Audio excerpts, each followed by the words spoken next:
Please remain standing for the national anthem of the Kingdom of Bahrain.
Assalamu alaikum Shabbat!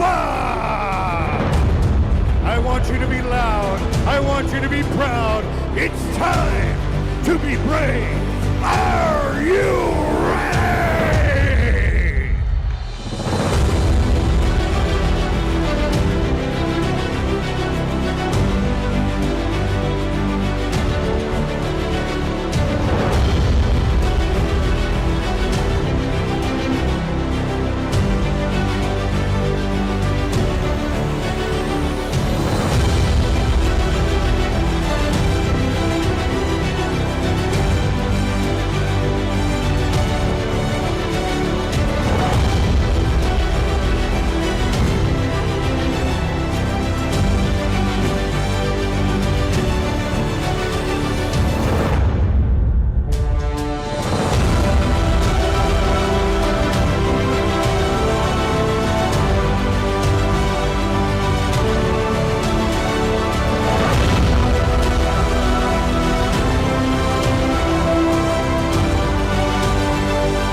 2016, a vision revolutionized mixed martial arts in the Middle East. It all started with the evolution of MMA in a small island in the Middle East. The magnificent Kingdom of Bahrain, a land of ancient glory and bravery, thriving under great leaders and visionaries. The country is now home to the largest MMA promotion in the region, Brave Combat Federation. And the kingdom became the first ever country outside of the United States that featured the IMF World Championships. His Highness Sheikh Khalid bin Hamad Al Khalifa and his true warrior spirit envisioned the growth of MMA in the region. He believed in the glory of the sport of mixed martial arts and facilitated the best MMA facility in the land. Along with brave President the Hawk, Mohammed Shahid, in the shortest span of time we grew stronger. We grew bigger. This is the story of the fastest growing MMA promotion in the world. This is the story of Brave Combat Federation.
Seconds and counting.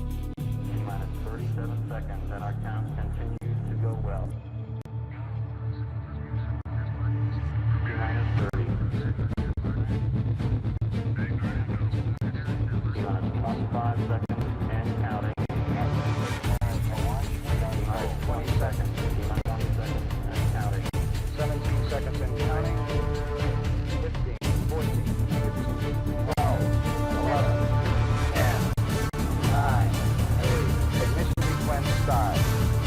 5, 4, 3, 2, 1.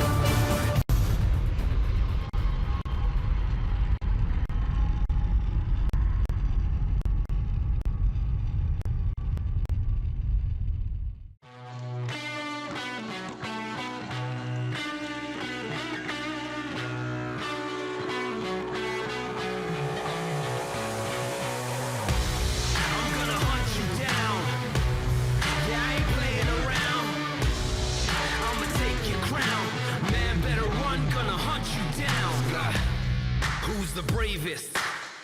Let me know how far you want to take this. I've been having dreams of winning. I can see myself in an esteemed position. I got no qualms, I got no fears. I got blood, sweat, and tears under my belt, and now I'm switching gears, and there's no stopping. You got no options. We win by any means necessary. You got it.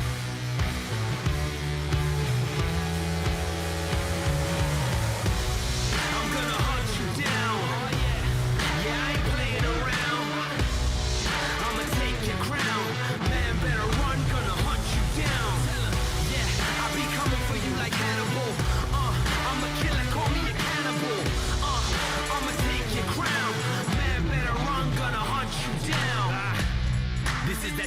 sound. Try to keep us underground, but the top is where we're found.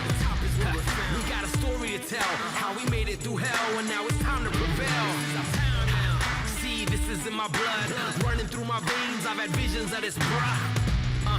Goosebumps on my skin from beginning to the end. Now all we do is win.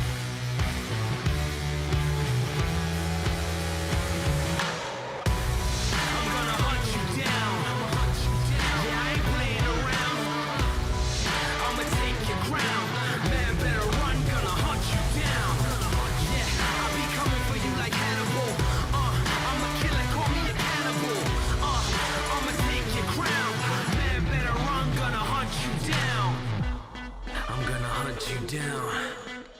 Yeah, I ain't playing around. I'ma take your crown. Man, better run, gonna hunt you down. I'm gonna hunt you down.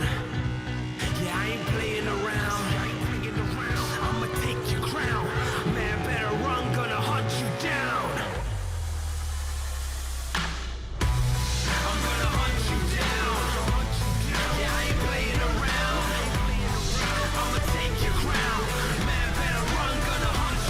Yeah, I ain't playing around. I'ma take your crown.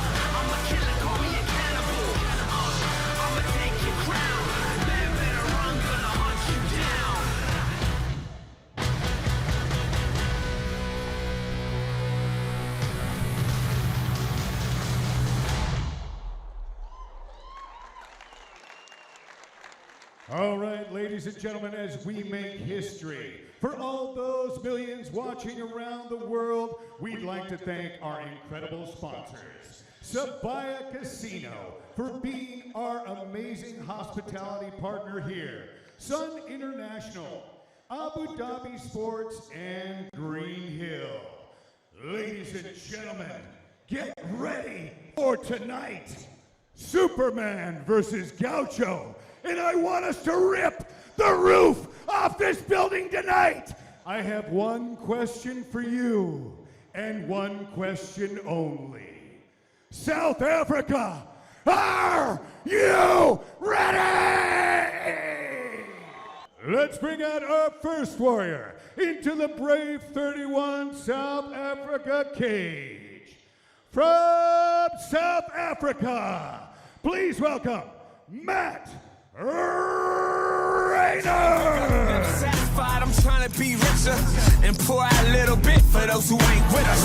Ready, I don't get ready, I stay ready, cause the consequences is heavy. My man D said he would never quit, even though the thing's heavy. We push like a 7-7 Chevy, boy, ready. My whole clique since 06 was on the bottom, now we running this. Grind hard when the load gets heavy. The money was slow, but now it's steady. You boys is not ready. You boys don't want it with us, so stop lying. Show me a dude can, I show you a boy dying. I ain't lying. We are self-built, self-made, self-sustained, self-seekers, selfish. Yo, I'm trying to get paid. My goons do it in the rain. To be clear, we are not the same. You were born, I was made. You'll spend forever in the grave. We've already spent many moons sipping cool drinks in the shade. Picture me on a stage with 50,000 fans in a riot and a frenzy. Don't cost me, boy. We got a second just away. Into the Brave 31 cage. From South Africa, by way of Congo, please welcome British Boloyan Lucasa.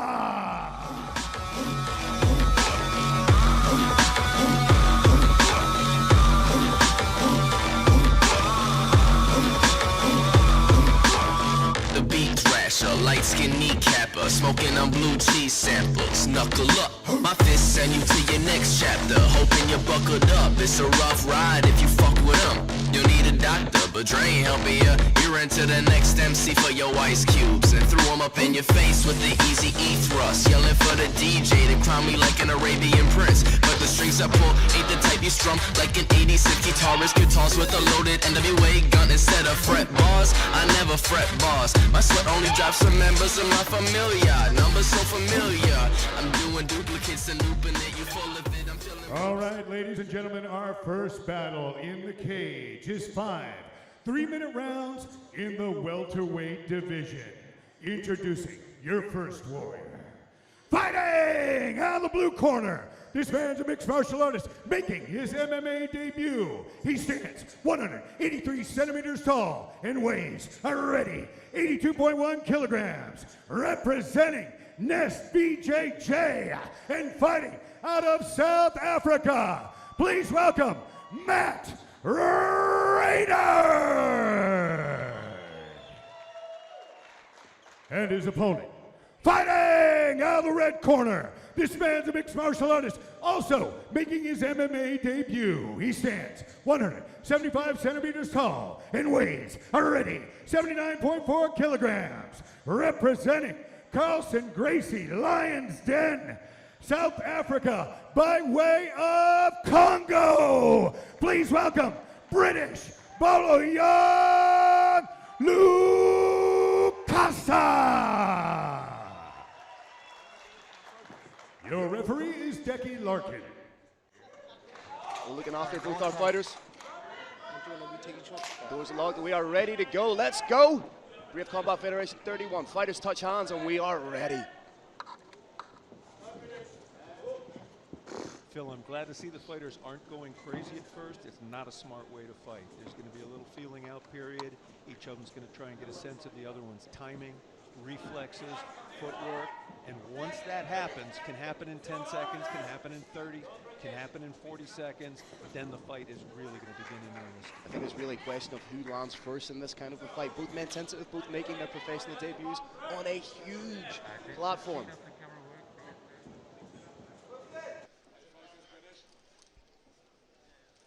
Neither man is really uncorked or let anything go. Both seem to just be trying to get a measure of one another right now. Both men coming out in the orthodox stance. If I had to guess, Phil, British is going to throw the first hard shot of the fight. He seems to have taken the dominant position now. Seems to be controlling the center of the Brave Arena. He is, and he's very smartly popping in and out, popping in and out. Each time he pops forward, he gets a split-second read on what his opponent does. Does the opponent move the hips away? Does he lower the hands? Does he try to counter? Once he gets an understanding of what that opponent's going to do, then he can follow up. It's begun. It's bound to be good for the confidence of British.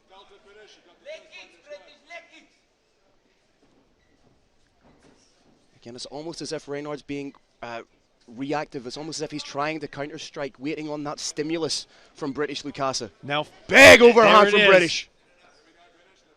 British was first trying to set it up with quick in and out footwork. Now he's trying to fake a level change. Again, he's getting reads. He's getting information on what his opponent does. Once he gets a full sense of that information, he's going to let those hands go.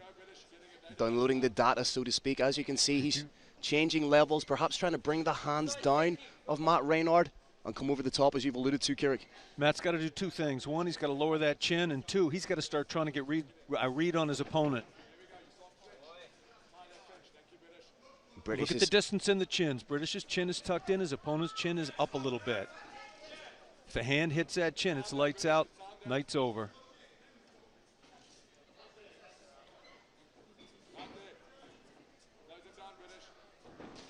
Nice leg kick from Reynard.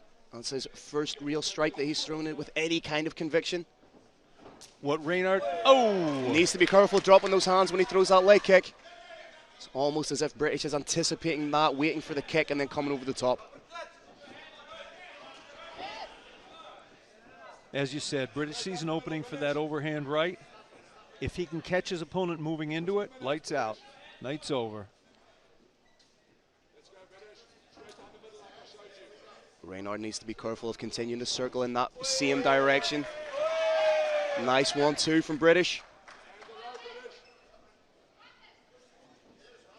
Reynard found something that was landing, that low kick, but you cannot be predictable in this sport. He just did his fifth kick. You cannot do that. You have to switch your game up. If your opponent knows what you're going to do, you're going to lose.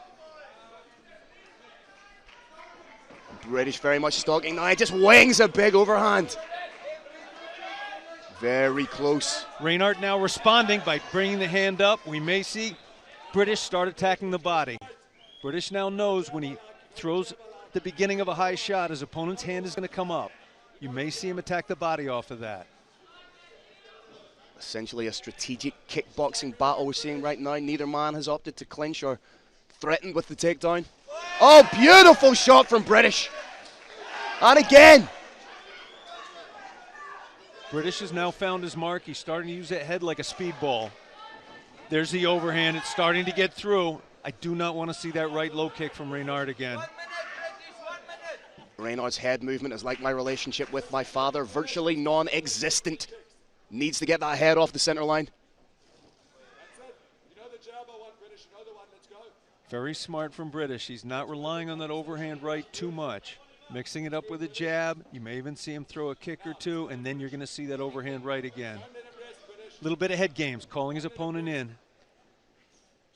I guess what we're seeing is that transition from the amateurs, which is 3 3-minute rounds, to the now professional 3 5-minute rounds. So I think both men are trying to pace themselves, trying to get used to the pace of a professional fight as opposed to the amateur game.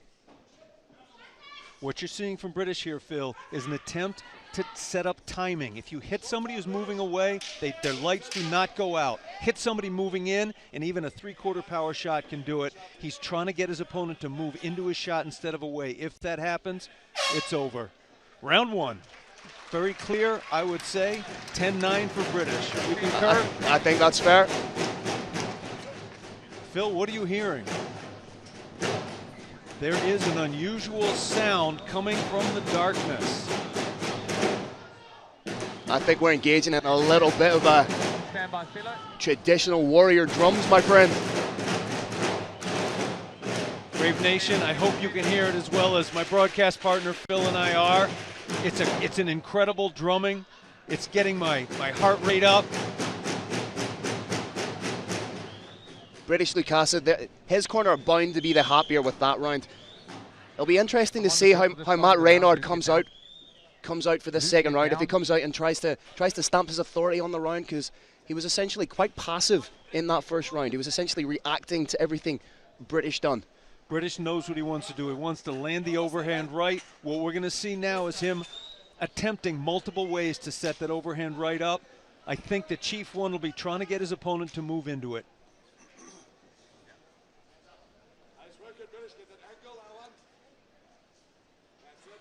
That's not the direction he needs. We should see him move towards us, sitting ringside, try and cut that ring off.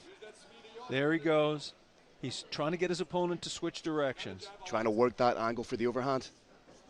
Trying to step to his left to try and cut off the angle and force Matt Reynard into that right hand. British switches stances momentarily, standing southpaw. Trying to give different looks, trying to set different things up. The tail of this fight, Phil, may be the chin. One fighter has his chin tucked, one doesn't. Quite loose with the guard is Matt Reynard. Although that kick is landing for Reynard, he cannot over-rely on it. I'd like to see him work his jab a little bit. Teep kick's good. Swing and a miss, just shy. British slowly getting closer with that right hand. As British's confidence rises, we may start seeing combinations from him. Second or third punch may do it. Huge overhand. There it is. Now we're going to see him put 3 together. Reynard manages to get the hand up to deflect and absorb a little bit of it, but British just storms forward with strikes. First threat of a takedown from Matt Reynard. Needs to set that up a little bit with hands. Reynard not liking the feel of those punches on his face. Not unintelligent to try and take it down to the ground. Nice 1-2 and then escape from British. British needs to put a couple more shots together. Very hard to knock somebody out with a single punch unless it's timed absolutely perfectly. Reynard needs to offer some sort of offense here. He can't just be absorbing and reacting. He needs to do something to show the judges, to show the referee that he wants to be in this fight. British again cleverly playing a head game, walks backwards, trying to make his opponent walk into him. If he can get his opponent to walk in, it's over. Reynard's cut just above the eye, I think. We're seeing clean shots land, but they land as the opponent is moving away. That takes off at least half the power from the shot. So he's not so much catching him clean as he is just clipping him. If British can draw his opponent forward or towards British's right side, and one of those shots that we've seen lands, like that one, the referee's going to stop it in a split second. British seems to be growing in confidence, staying light on the feet, trying to find a home for that big overhand right. Reynard mixing up his attack wisely, not just relying on that right low kick. Oh, beautiful. Reynard managed to get the hand up again and just deflect a little bit of that big right hand. British needs to put 3 after that too. Needs to follow up there. Oh, he caught him beautifully with a lead left hook. First little bit of head movement from Reynard. There's only so many of these you can absorb. Even if they are landing on the gloves, eventually they will start to zap the power. That face is getting lumped up pretty bad. Very smart to step backwards, make his opponent come to him. That's what he wants. He wants his opponent to move into the right hand. Referee Deggy Larkin calling for a little bit of action from both men.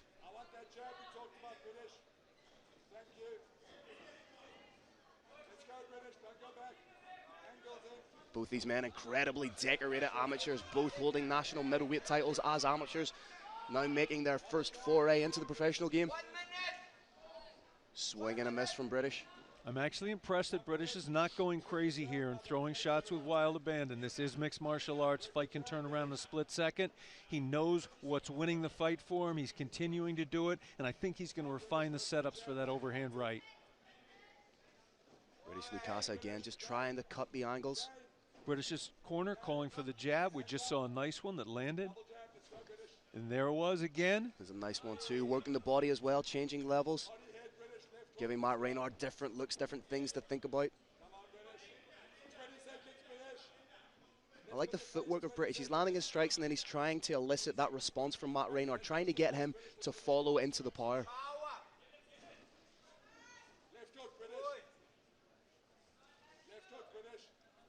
Nice feints.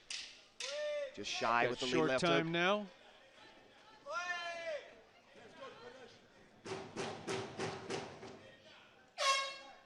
Greater frequency of strikes definitely being thrown by British Lucasa. We are now absolutely at a very minimum of 28. We are at 2018. At this point, Reynard needs a knockout or a tap out in order to win this fight. So do you think the corner of Matt Reynard will be telling him that he needs to surge forward, he needs to do something spectacular, because if he continues to fight the way he's been fighting, he's going to find himself at the end of the unfortunate end of a decision loss? They're going to be explaining to him that he needs to try something new. You can't talk to a fighter negatively, though. They're going to talk about the things that he was doing right. He was not just throwing the right low kick.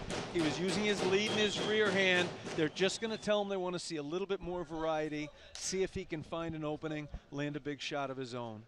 And then what does the corner of British Lucasa tell him? Do you tell him that he's up 2 rounds? Do you tell him that he has the potential to take the foot off the gas a little bit, or do you tell him to go all out? You give him one more way to set up that overhand right.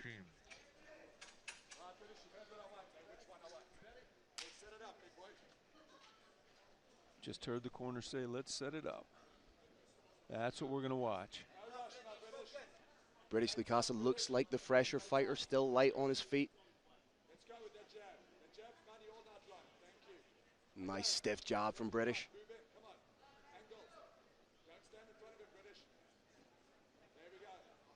The corner asking for movement from British, so he's not a stationary target. There's the setups. They want British to pop side to side so he's not in the pocket, land that lead left hand a couple of times, and that will set up the straight right. Nice leg kick. That's been the main weapon of choice. Oh, he caught him! He's out! Ladies and gentlemen, look at the British invasion right there. Beautiful work. Bided his time, set it up, and that was a hellacious shot from British Lucasa. Beautiful That work. was a tremendous shot from British, and that was tremendous cornering. Corner told him exactly what he needed to do, and he did it. Absolutely beautiful work from British Lucasa. Bided his time, set it up beautifully with the jab, the click, click, boom. Huge overhand to finish the night and finish Matt Reynard to get a win at his professional debut here at Brave 31. Brave circled the ring, getting some props from his fans. As always, at Brave Combat Federation, we've got excellent medical staff. They're attending to the fighter. Fighter is Phil. The fighter is okay. He's standing up on his own feet, albeit barely. As I said, excellent medical staff. They're making sure the fighter's okay. He's seeing stars right now. He's seeing double. The doctor does believe he's going to be able to walk out of the cage on his own accord. Giving him a couple seconds more. Make sure he's got some degree of equilibrium. Meanwhile, British is in heaven. I want to see that shot again. That was absolutely beautiful. Had been trying to land it clean in the first and second round, and then really found the measure, found his timing beautifully, set it up with the jabs, and boom. Good night, Matt Reynard. As I said, Phil, British could have gone crazy, could have thrown a million shots. He chose not to. He had developed a winning game plan. His corner gave him a little tweak, and guess what? It worked. Lights out, night's over.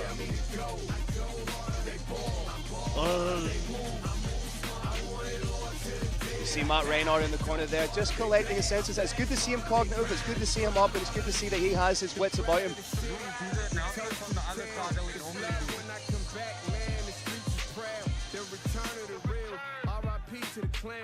The doctor is now determined.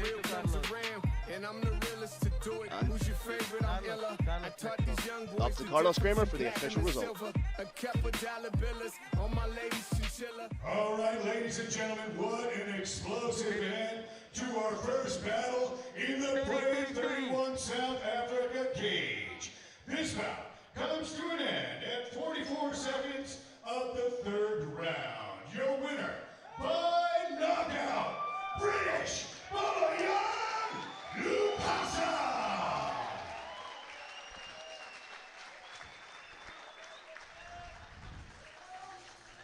Huge win for British Lucasa, marking off his professional debut with a huge knockout victory here at Brave Combat Federation. All right, ladies and gentlemen, get ready for our next Brave 31 Scuffle Media War. This 3 5-minute rounds in the welterweight division.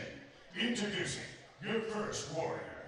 Fighting out of the blue corner, this man is a mixed martial artist with a professional record of 3 wins and 5 losses. He stands 185 centimeters tall and weighs already 79.25 kilograms. Representing Smackworks Fight and Fitness and fighting out of Durban, South Africa. Please welcome Jason JMC.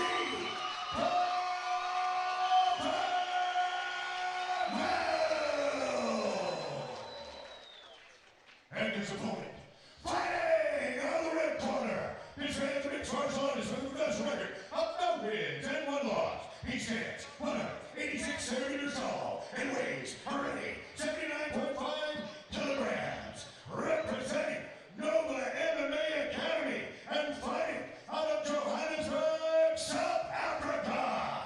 Please welcome Dmitri, the Russian.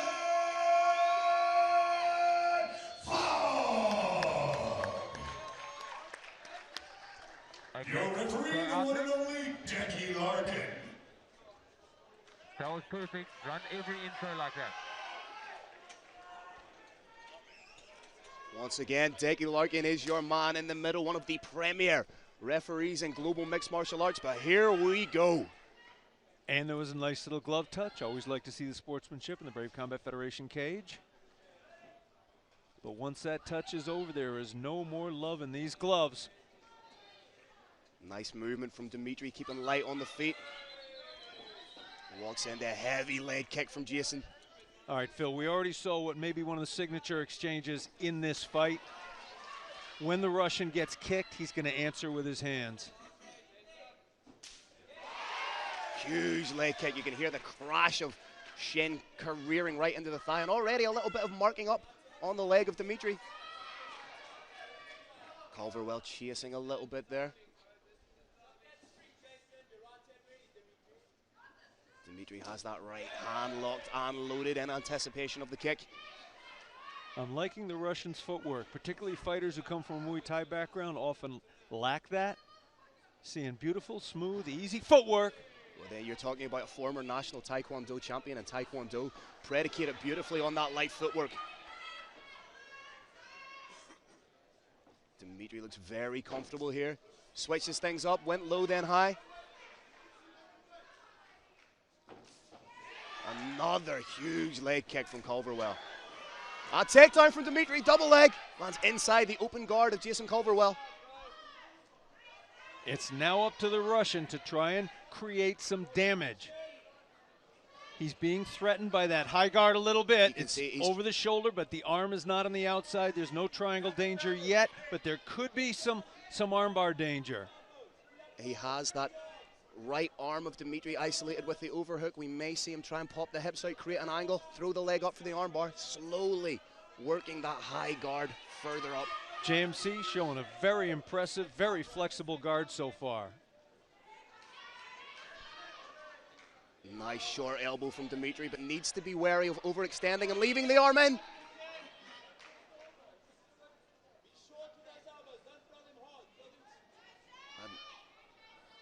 I'd like to see Dmitri posture up a little bit, sit back on his heels and land strikes. He's in dangerous territory now. Dmitri did execute a very well-timed takedown, but in order to impress the judges, he needs to cause a little bit of damage here. Nice head control from Dmitri, just pinning that underneath the chin of his opponent. But Culverwell has that overhook on the right arm of Dmitri. I think we may see him try and set something up here, may open up the hips, open up the guard, create a little bit of an angle. Again, Dmitri with the elbow. Can't overcommit in that elbow though, or could end up in a sweep. A little bit less hip commitment on that one. Left him in a slightly safer position.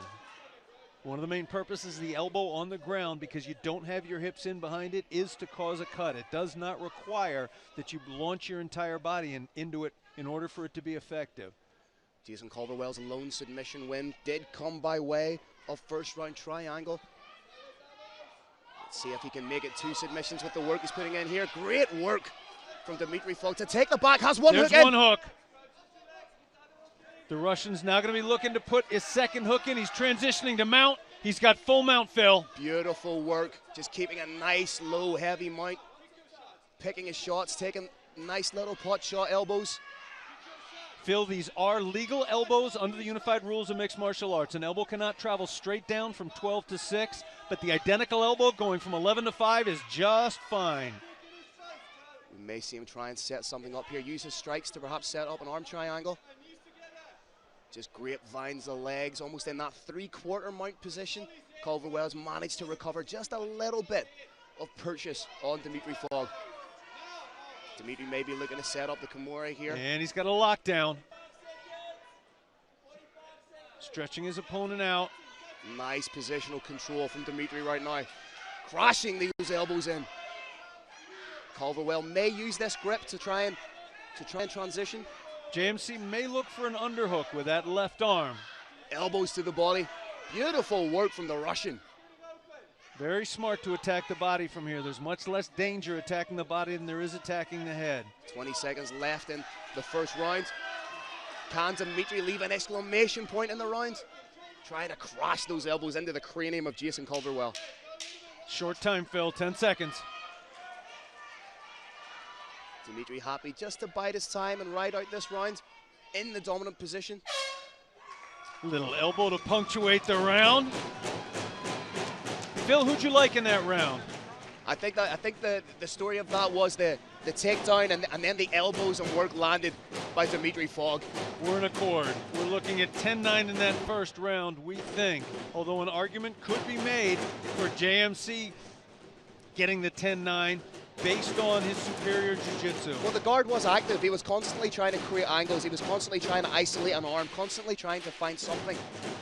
But for me, just the very end of that round where Dmitri managed to get them out and then land some heavy elbows. I think, Phil, that final little elbow at the literally splits with a split second to go may have been what decided the round for any judges that were on the fence.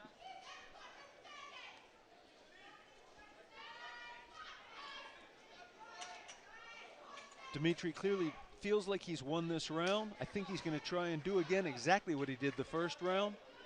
May try and get another takedown off a kick. May try to answer the kick with a straight right.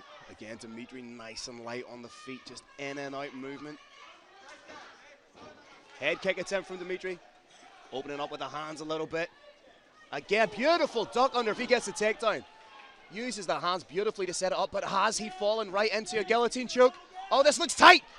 Dmitri manages to pop the head out. Beautiful work. But that's and just, here comes the elbows. but that's just how dangerous Jason Culverwell is. Even inside his guard, you are not safe. Very smart this time to get the takedown, not center cage, but against the fence. Culverwell landed some beautiful elbows, maybe setting up the triangle. in. Just needs to create the angle. JMC needs to control that head. If the Russian can posture and pull his head back, he'll be out of danger. JMC can hold that head down. Dmitri doing the right thing just by trying to compress the spine Phil, of his opponent. looks like he may have been going for a crooked head scissor. He's now close. He's now got a triangle. Oh, he's got it tight. He's hit the angle. If he underhooks the leg. It's actually a reverse triangle, Phil. Very, very unusual in mixed martial arts. He's using the position beautifully to land elbows. He's trying to work Looking on the for Kimura. Kimura. Double trouble here. Absolutely beautiful Reverse jiu-jitsu. Kimura, and there's the... I thought I might have seen a tap, but the hand did not land. Momentarily. He And switches there's the position. triangle. Straight triangle. May underhook the leg here to get a little bit more purchase on it, but this looks super tight, Carrick. I don't see an escape from here, Phil. Pulling The down head's on the controlled. head. The triangle is tight. It's kind of pick your poison here. We may see Jason Culverwell. How tough is the Russian? He's still awake. He's still fighting. What is keeping him alive in this fight? Beautiful triangle from Jason Culverwell. JMC's got an angle. If the two bodies are straight in line, the triangle is not as efficient. Like right now, two bodies are in a line. The triangle is not as tight. And you see JMC spinning that body. Switches to the armbar. Point of the elbow looks to be out.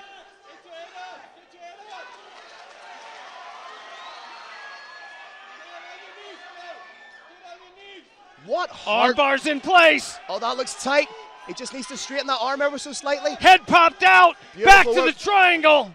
How good is this jiu-jitsu and how tough is the Russian? The Russian is in seriously deep water, but right now he's showing that he can swim. And what is this bound to take out of the legs of Jason Culverwell? This looks super tight. Head is controlled tight. JMC does need to create a slight angle. Two bodies cannot be aligned. Oh, it's And the the top! Jason Fight is Culverwell over. with the second submission of his professional mixed martial arts career. Transition beautifully from the triangle to the armbar, back to the triangle. But we have to talk about the heart of Dmitri the Russian Fog to stay in that long. We do indeed. I think what we saw there was a tap and a little bit of a nap immediately afterwards.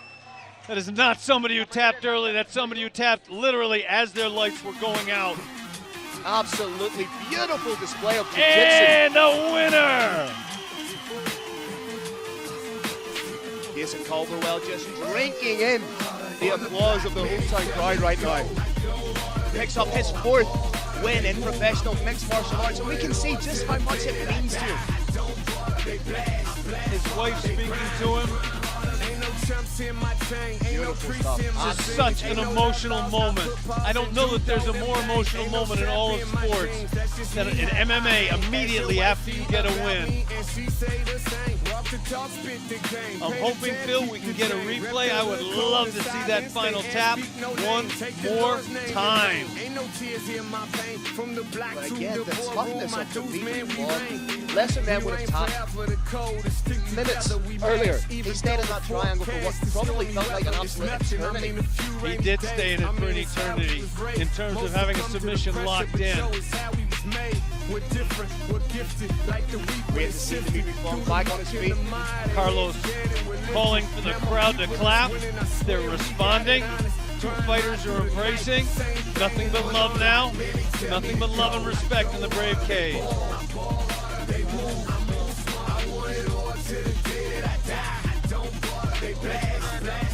Let's take it up to the Roaring Lion. The pride of the city, the toast of the town. It's love when I come back, man. The streets is proud. The return of the real. R.I.P. to the clowns. The counterfeits must cease when the real comes around. And I'm the realest to do it. Who's your favorite? I'm Illa. I taught these young boys. Another incredible fight. This one comes to an end at 3 minutes of the very second round. Your winner by triangle choke, Jason JMC Caldwell. Black men, they tell me to go. I go harder, they ball. I ball harder, they move. I want it all to the day that I die. Don't bother, they Coming off a 5.5 year high heat performance like that. Absolutely. Hopefully, we see him back in the cage a little bit sooner. Ain't no strap in my jeans. Dmitri waving to the crowd. He looks a little chagrined. He's got absolutely nothing to be ashamed of. That man's tough as nails. Rep the hood code of silence. They ask, speak no name. Take the Lord's name. All right, ladies and gentlemen, we're just getting heated up. Let's bring our next warriors out to the Brave 31 Scuffle Media Cage. From Ireland, please welcome Ian Concrete Cleary. As we discussed, we are incredibly excited about this fight. What can you tell us about Concrete, and why do they call this man Concrete? Quite simply, he is as hard, as rough edge on fighter as they come. This man is the one Rep the hood code of silence. They ask, speak no name. Take the Lord's name in vain. Ain't no tears in my vein. From the block to the boardroom, my dudes, man, we reign.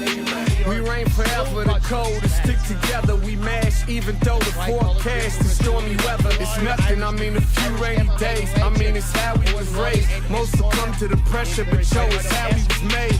We're different, we're gifted, like the wheat when it's sifted. Through the muck and the mire, the heads dead and we're lifted. Now my people is winning, I swear we got it honest. Grind hard through the night, same thing and one on like man, they tell me to go. I go harder, they ball. I ball harder, they move. I move smart. I want it all to the day that I die. I don't bother, they blast, harder, they grind.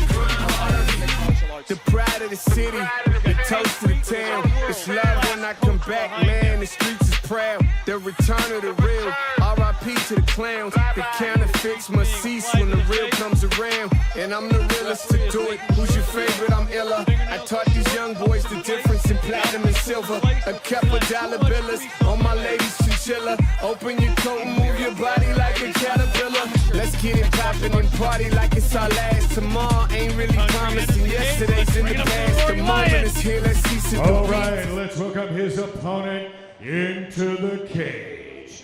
From Joburg, ladies and gentlemen, please welcome Enosi, the future, and ballet. Phil, this young man has an extraordinary story. He was raised in the townships. That's where people live who have nothing. He came from nothing. He's now working as a personal trainer. He's a professional fighter in Brave Combat Federation. He's moved out of the township into a home. He is the happiest man on the planet right now. What can you tell us about his background? Open your coat and move your body like a caterpillar. Let's get it poppin' and party like it's our last. Tomorrow ain't really promising. Yesterday's in the past. The moment is here. Let's see if the weeds are steady creeping. They tryna choke out the crop. We sowed it, we gotta reap it. I'm still in all this thing. I mean how far we done came. Many soldiers have fallen like a moth to the flame. They came heated in battle, left defeated in shame. Most these suckers is lame, but I ain't saying no name. Target on my back, red dot on my cap, ladies on my sack. All because they like the way I ride this track. Yeah. City gave me love, so I throw it back. Did it for respect, so they kept it check. Diamonds on my neck, yeah. Me I'm from the dirt, me I put in work. Watching vultures lurk, praying on me till the day I'm in the dirt. Yeah. Real ones never die, real ones multiply. Quick now, why would I look down on you now? We ain't eye to eye. On the block, man, they tell me to go. I go harder, they ball, I ball harder, they move. I move slow, I want it all till the day that I die. I don't bother, they blast harder, they grind harder. On the block, man, they tell me to go. I go harder, they ball, I ball harder, they move. I move slow, I want it all till the day that I die. I don't bother, they blast harder, they grind Carlos Kramer, let's go, bro. All right, ladies and gentlemen, this next battle takes place with 3 5-minute rounds in the bantamweight division. Introducing your first warrior. Fighting out of the blue corner, this man's a mixed martial artist with a professional record of 1 win and 3 losses. He stands 170 centimeters tall and weighs a ready 61.6 kilograms. Representing Straight Blast Gym Charlestown and fighting out of Ireland, please welcome Ian Concrete Cleary.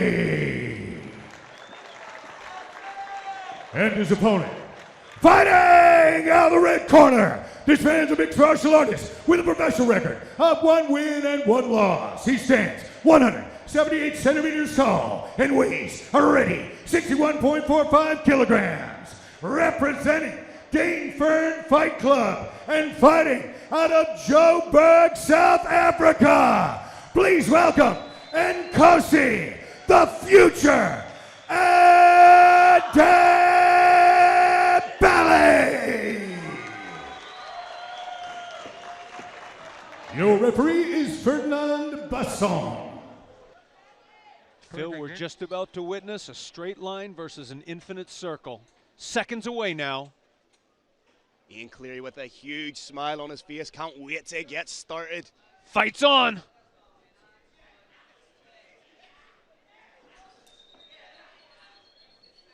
Cleary moving in behind the 1-2. And Enosi is never going to let anything go unanswered.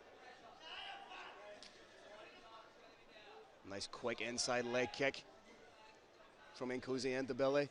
Enosi trying to touch his opponent, not necessarily load up and score a knockout shot, but touch his opponent. When you touch your opponent, you start to get a feeling for how he reacts. Once you know how he's going to react, then you can win the fight. Little oblique kick, I like that. Ian Cleary trying to strive forward with that lead uppercut. Switching stances, trying to give Enosi different looks, and you can see the changing of the levels from Ian Cleary, almost as if to preempt that takedown. Enosi's footwork is so difficult to follow. He sometimes appears to be in trouble, but simply disappears. He's got a little matrix thing going on. Oh! No tell head kick. Ian Cleary just smiles at him, and more often than not, that's a way of saying, yes, you caught me. Ian Cleary looking for that lead hook, switching stances. I'm liking that shifting from side to side. Really interesting strategic matchup. Ian Cleary with the double underhooks. Big takedown, but Enosi into belly. Huge moment, Phil, for Enosi. He's been working incredibly hard with Coach Attila on his wrestling. You just saw the fruits of that right in front of us. Working inside the guard of Ian Concrete Cleary right now. Concrete trying to tie up those arms, but into belly getting the strikes off. Phil Ndebele prefers to stand and strike from the outside. I am profoundly interested to see what kind of a ground and pound game he's got. We're starting to see that rain of elbows. He's doing the right thing by trying to pin Ian Cleary against the cage so that he can't extend the hips and create a little bit of space for himself. One of the keys here, Phil, one of the keys is keeping your head above your opponent's head. If Ndebele can keep his head higher than Concrete's head, it's very hard to get off that floor. Concrete with a foot on the hip. We may see him try and switch for an armbar. Try and use that foot as a pivot point, but Cleary works back up to the feet.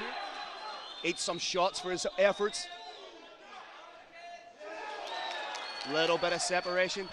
Nice stiff jab from Enosi into belly. And that was a clean lead left elbow right before that jab. It's actually taken some of the starch out of his opponent. Ian Concrete Cleary as tough as they come, just marching forward. Cleary may circle for a couple seconds more until his head completely clears from that elbow. Then we'll see him resume the attack. Attacking that leg seems to be the game plan of Enosi into belly. Enosi really light on the feet. Seems to be really loose and enjoying himself in there. This is a critical moment in a young fighter's career, Phil. What Enosi is doing is working, but he cannot get overconfident.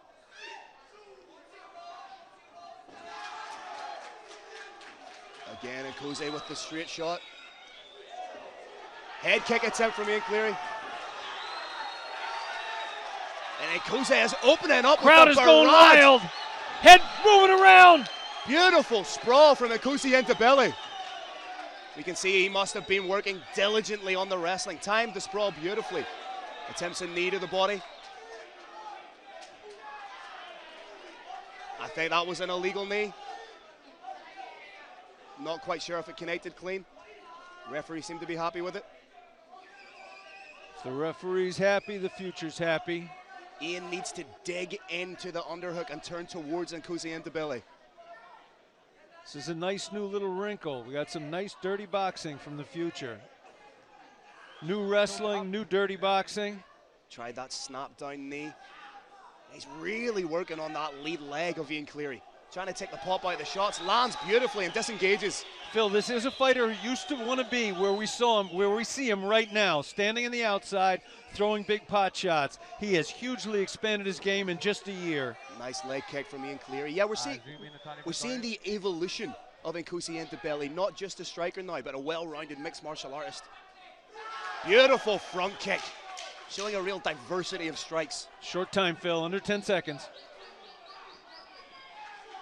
Ian Cleary trying to land that uppercut, trying to anticipate the takedown attempt.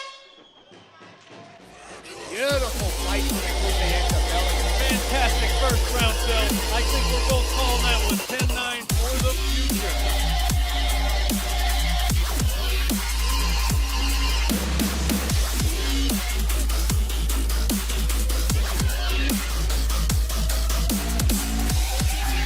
Phil, if you were in Concrete Corner, what would you be saying to him right now? I would tell him to use the straight shots to close the distance, force Enosi into belly to walk backwards. Like what they would try and hit the takedown. Like to see Ian Cleary trying to implement his spot game a little bit more to get that takedown.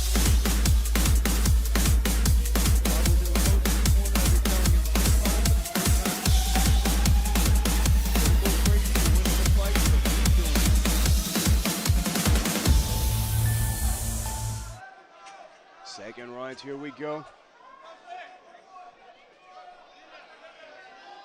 Enosi right ready to get back into it.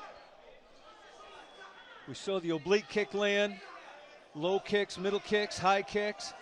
Nice work to the Beautiful body. combination from Concrete. That's trademark Owen Roddy. Hit the body, leg kick, beautiful work.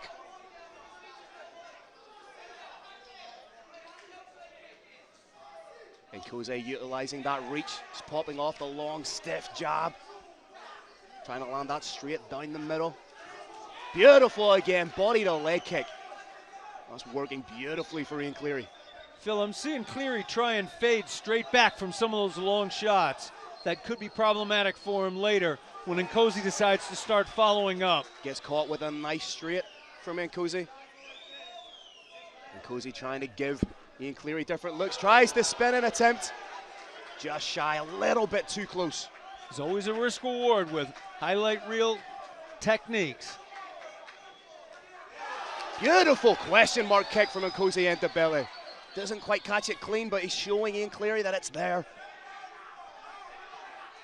Ian Cleary trying to find a way to close that distance and get inside. That's where he's having the most success. Working the body, working the legs. Phil, I'm very impressed to see Cleary shifting from side to side. It's a lot harder than it looks when you've got someone like the future throwing shots at you.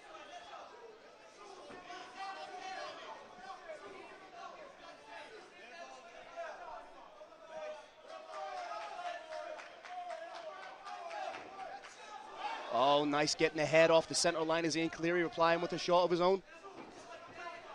Really starting to work that body. That's good investment. Phil, this is why fighters tend to throw single shots in MMA. If you throw one shot, you can pop back to safety. Throw two, you may get countered. Throw three, you're standing right in front of an opponent and you're moving forward and your opponent's trying to knock you out. Head kick attempt from Ian Cleary. Just lands more so on the gloves. I'm liking the work from Ian Cleary, working the body, working the legs, changing levels. Cleary clearly having a little bit better round. Midway point of the second round. Shovel hook attempt from Enosi into belly.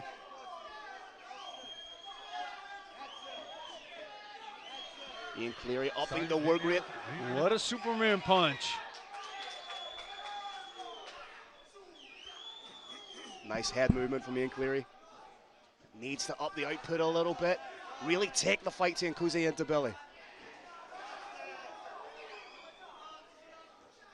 Nkosi did try a three-punch combination. He paid a heavy price for it. We're going to see him, I believe, move back to single shots until he starts landing those consistently, and then maybe follow up with one more. Just try and straighten your frame, Luke. Cleary coming in at all angles.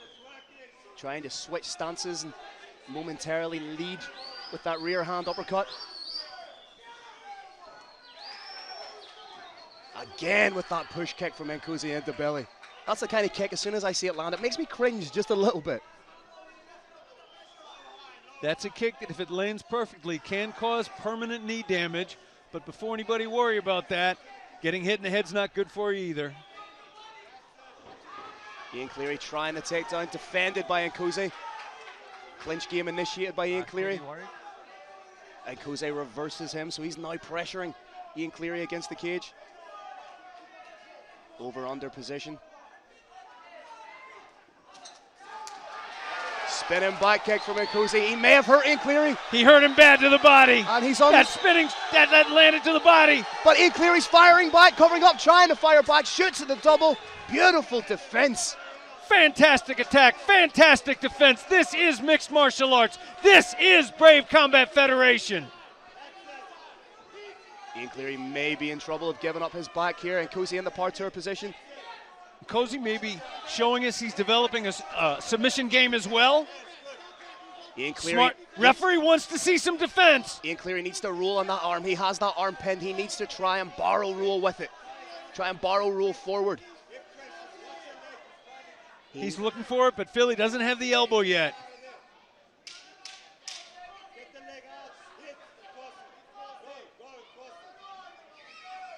Very short time, seconds away. Big knee to the body to finish.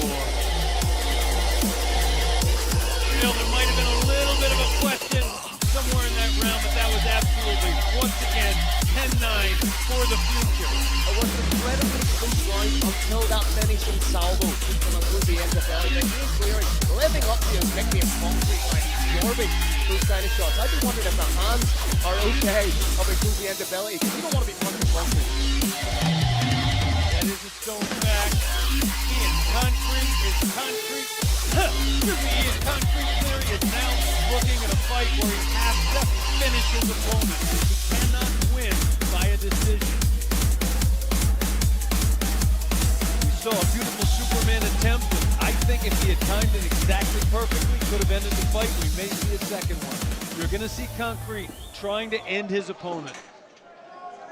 He really has to go out now and take the fight to Nkosi Ntabile. I love seeing that.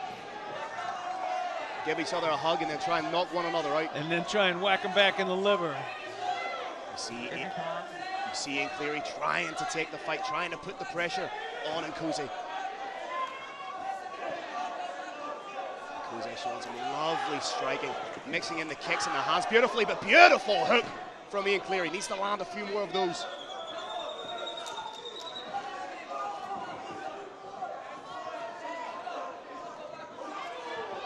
Little cut just above the right eye of Ian Cleary. And Nkosi's loose, seems to be opening up a little bit, finishing. Or starting the third round in very much the same fashion as he finished the second round. Phil, Nkosi may look like he's showboating. It may look like he's super confident, but he is maintaining distance. He's actually fighting very carefully and very smartly just outside of his opponent's range. Popping that jab out absolutely beautifully.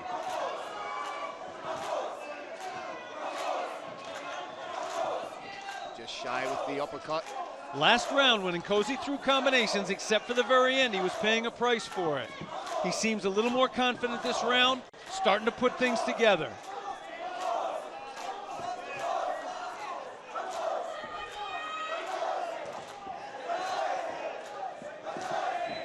Ian Cleary must be thinking to himself, what do I need to do to penetrate the defenses of Nkosi Ntabile? Beautiful takedown from Ian Cleary. Lands in full mount. If he can posture now. This is the most success Ian Cleary has had throughout the entirety of this fight. Will it be a case of too little too late, or will he work to the finish? This is going to be an opportunity for Enosi to show how developed his ground game is. This is a terrible position to be in, but it is not an impossible one. And he's out! And he's in! And he's out! Beautiful work from Enosi Ndebele to reverse the position and now land on top of Ian Cleary. Again, showing how he's progressing as a mixed martial artist. Phil, this is evolution. Such an honor to have seen a fighter evolve before our eyes. Ian has that knee shield, trying to work inside to reclaim half guard or guard. Needs to move in towards Enosi Ndebele.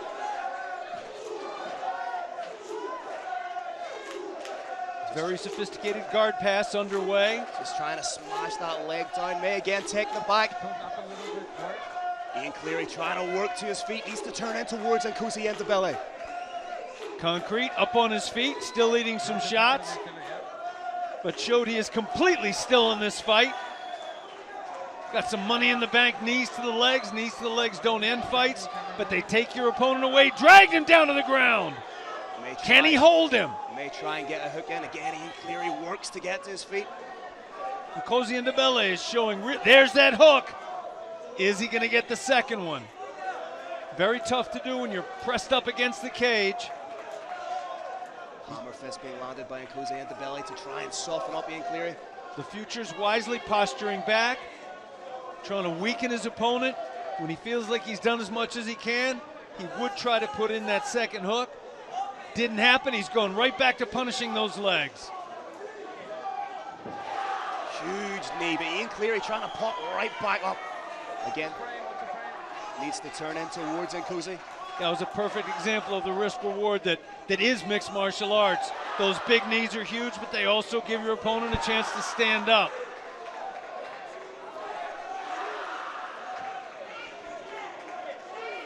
A minute left, Ian Cleary really needs to go after it. Needs to throw the kitchen sink at Enosi Ndebele if he has any chance of taking the victory here. Phil, it's hard for me to express how impressed I am with this new future. This is not a fighter who just wants to stand on the outside. This is a man who will dirty box you all day. This is a man who, if he gets caught on bottom, will escape, gets on top, will rain down strikes. Ian Cleary trying to break the grip. Back suplex! Beautiful belly to back suplex from Enosi Ndebele. What maturity from Enosi Ndebele. Short time, 10 seconds.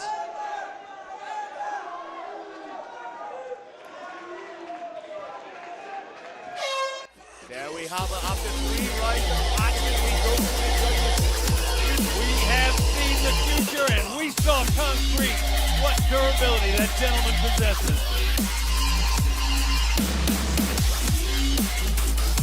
Enosi Ndebele jumping up on the scuffle media cage, throwing his hands up to his fans. And what evolution we saw from Enosi Ndebele. Showing that he's not just a one-dimensional fighter, showing that his wrestling and maturity and fight IQ has evolved tenfold since the last time we saw him in the BRAVE arena. Concrete Cleary getting some blood taken off his face, or not blood, but as he puts it, a little sweat. The future thrilling South African fans marching around the scuffle media cage with the South African flag. This is a young man on the way up to the very top. Let's make it official and throw it up to the one and only Mr. Carlos Kramer for the official decision. All right, South Africa, another incredible bout for Brave 31 South Africa. After 3 rounds, we go to the judges' scorecards. Your first judge scores about 30-27. Your next judge scores about 30-26. And your last judge scores about 30-27 for your winner by unanimous decision. Enosi, the future, Belly.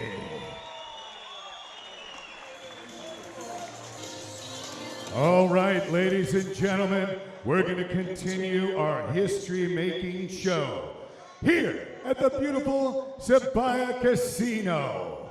Let's welcome our next warriors into the Brave 31 Scuffle Media Cage. Fighting out of Finland by way of Palestine, please welcome Abdul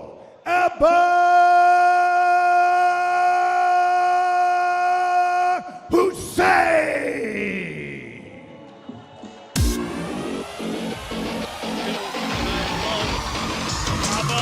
What to tell Brave nationwide? Oh, this guy, I'm going to see it in started up 15 European IMOP champion. He started up 16 IMOP world champion. Unbelievable pedigree as a mixed martial artist. Second one as a professional. He lives by way of KO. 3 by decision, 1 by decision. An 83% finish rate. 4 first-round finishes, 3 first-round submissions. Incredibly well-rounded mixed martial artist. At only 22 years old, he's coming in, the sky is the limit for this young Bahrain fighter. Bill, I want to add that corporate sponsors are the lifeblood of this sport. This show is honored to be sponsored by Scuffle Media, Sabaya Sun Casino, and Sun International.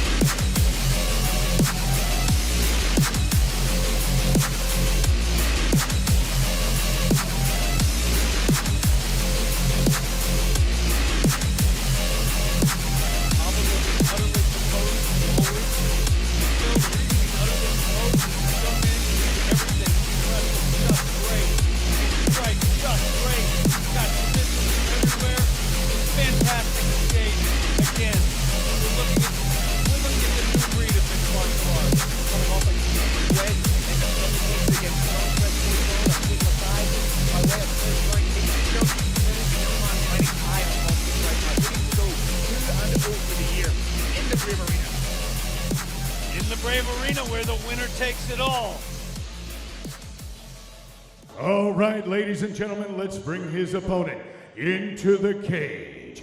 Fighting out of Ballito, South Africa, please welcome Martin the Diamond Beer. Bill, Martin the Diamond De Beer has nearly twice as many fights as does his opponent. Will you break down his background, John? Martin De Beer comes in with a 7-5 defensive record. He's got those 7 wins, all have come by way of finish, 3 by way of KO, 5 by submission. It's a 100% finish record in his winning streak. 4 first-round finishes, and by the way, 5 wins by way of submission.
All right, ladies and gentlemen, get ready for this absolute war.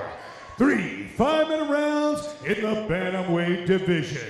Introducing your first warrior. Fighting out of the blue corner, this man's a mixed martial artist with a professional record of 6 wins and 1 loss. He stands 166 centimeters tall and weighs a ready 61.6 kilograms. Representing Espanca and fighting out of Finland by way of Palestine. Give it up for Abdul Abba Hussein. Phil, we've got Abba live. And his opponent, fighting out of the red corner. This man's a mixed martial artist with a professional record of 7 wins and 5 losses. He stands 168 centimeters tall and weighs a ready 60.3 kilograms. Representing KO Fighting Fitness and fighting out of Belita, South Africa. Give it up for Martin the Diamond Beer.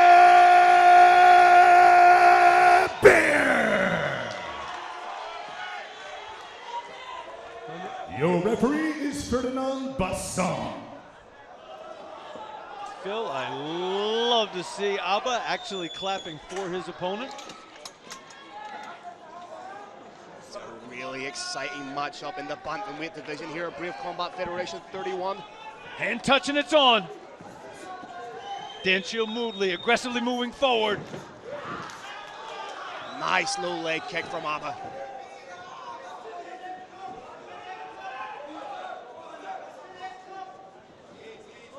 Smart distance management so far from Abba, just out of reach. Rolls away from a shot. Beautiful little shift into a southpaw jab. Martin the Beer trying to find a home for that right hand. Abba does have superior head movement. Very, very hard fighter to hit clean. Martin the Beer with the double underhooks. Sorry, over-under position. Just pressing Abba against the cage. Slick reversal by Abba. Abba trying to get that leg. He's saying to Martin de Beer, gimme, gimme, gimme that leg for the takedown. In case you haven't caught on, we are using as many Abba puns as humanly possible during this fight. Beautiful takedown. Again, we are seeing the superior mixed martial arts techniques of Abba. Abba just sitting in that half guard anchor position.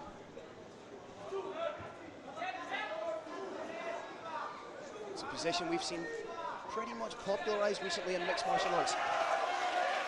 Martin de Beer managed to get back to his feet, but eats a knee for his trouble. Taking the back now. May take him for a big run. Boom! Beautiful takedown from Abba. Abba perhaps just a little overeager to strike his opponent. Ended up very briefly in a knee shield, but managed to pass that and is now in a tight side control. Momentarily switched to reverse scarf, maybe trying to set up. Got that arm trap, Phil. Triangle. Beautiful elbow from Abba. And the Diamond back on his feet again. Trying to find that ninja choke. That there it is again. There it is again. It's over. Beautiful work. Second ninja choke in a row. 2 in a row, Phil. What a talent. Abba Hussein, the winner, standing tall. Absolutely beautiful work. As soon as he got a hold of the neck, he did exactly what he wanted. Switched it up to the ninja choke. Runs up his 4th submission win in his professional mixed martial arts career. And his 2nd ninja choke in a row. Absolutely beautiful performance from Abdul Abba Hussein. Phil, we see only a handful of ninja chokes during an entire year. We've just seen 2 from one fighter, back to back.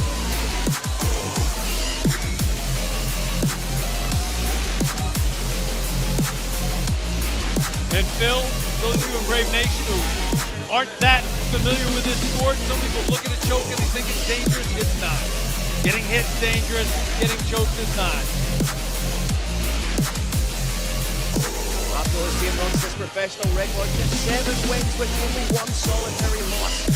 With 3 wins inside the Brave Arena. Beautiful performance.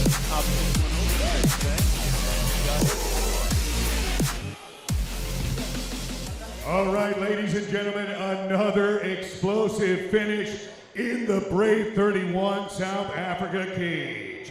This one comes to an end at 2 minutes, 10 seconds of the first round. Your winner by guillotine, Abdul Hussein. All right, Brave Nation, we're gonna keep going. These are some of the most intensive, explosive fights that we've had, showing the world the heart and soul again of South Africa. Let's bring our next two warriors into the Brave 31 cage. From Sudan, let's welcome Tariq Desert Storm Ishmael.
Let's welcome his opponent from Secunda, South Africa. Please welcome Cedric, the Dominator, Dansheel.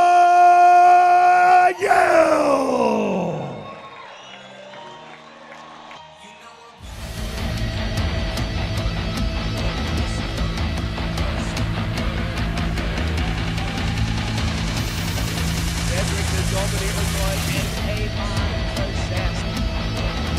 Fighters are motivated. He has the extra motivation.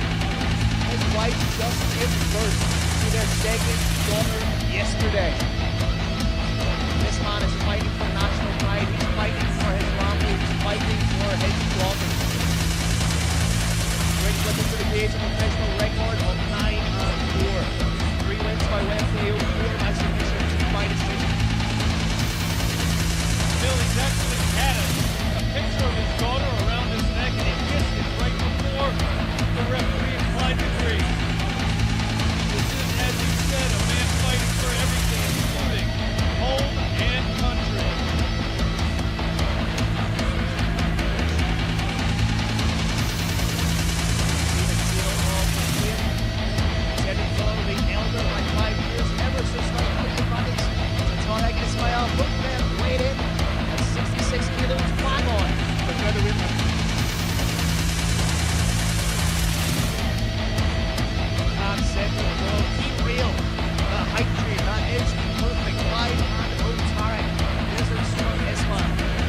Carlos. All right, ladies and gentlemen, get ready for another epic battle in the Brave 31 Scuffle Media South Africa cage. 3 5-minute rounds in the featherweight division. Introducing your first warrior. Fighting out of the blue corner, this man's a mixed martial artist with a perfect professional record of 4 wins and no losses. He stands 173 centimeters tall and weighs already 66.05 kilograms. Representing Bazooka Kickboxing and MMA out of Toronto, Canada, by way of Sudan. Give it up for Tarek Desert Storm Ishmael. Phenom intro from Carlos Kramer. And his opponent, fighting out of the red corner, this man's a mixed martial artist with a professional record of 9 wins, 4 losses, and 1 draw. He stands 170 centimeters tall and weighs already 66.15 kilograms. Representing Dominator's Den and fighting out of Secunda, South Africa. Give it up for Cedric, the Dominator Doyle. Your referee is Decky Larkin. Big thanks, Phil, to AD Sports, one of our valued and appreciated sponsors, AD Sports. Look at the scowl on the face of Tariq. Just prowling back and forth like a predator in the lead up to that. Dominator is very wisely, in my opinion, showing some circular footwork. I think Tariq wants to start this off with a bang. That might not be to the Dominator's advantage, so we're seeing him circle sideways, feint coming forward, throwing his opponent off a little bit. Very wise opening seconds of this fight. Tariq has absolutely beautiful kickboxing and Muay Thai. What can Cedric, the Dominator Doyle, do to negate that and shut down? Turn into a bar fight, turn into a fight inside of a phone booth. But before he does that, he's got to get a better sense of what his opponent can do. And in order to do that, he's got to keep himself safe. That's what he's doing. Circling around, moving to the outside, taking long shots, popping back. Very intelligent opening moments of this fight from the Dominator. Tariq leading the dance at the minute. Momentarily occupying the middle of the cage, but my Cedric Doyle comes back with strikes of his own. Might have seen a momentary clash of heads right now, but this is exactly where Cedric Doyle wants to keep this fight. This is a very, very telling moment in the fight, Phil. Oh, looking for a switch. Down! Beautiful double leg, but Tariq Ishmael pops right back up. Is he going to put him down a second time? Cedric Doyle in on that single. He may switch to the double, but doing the right thing against the super dangerous striker. Forcing them to carry your weight right now, pressing them against the cage. Tariq Ishmael may think about grabbing that neck. Desert Storm's underhook, of course, is preventing the Dominator from getting his hands together. If those hands are clasped together, there's a high percentage chance the takedown will be successful. Much tougher if they're not, which is what we see right here. Cedric Doyle needs to be wary of that neck. Good sprawl from Tariq Ishmael. May look to switch to a Darce here, or a power guillotine. May try and snap that neck down. Cedric trying to fight the hands of Tariq Ishmael. Beautiful takedown from Tariq.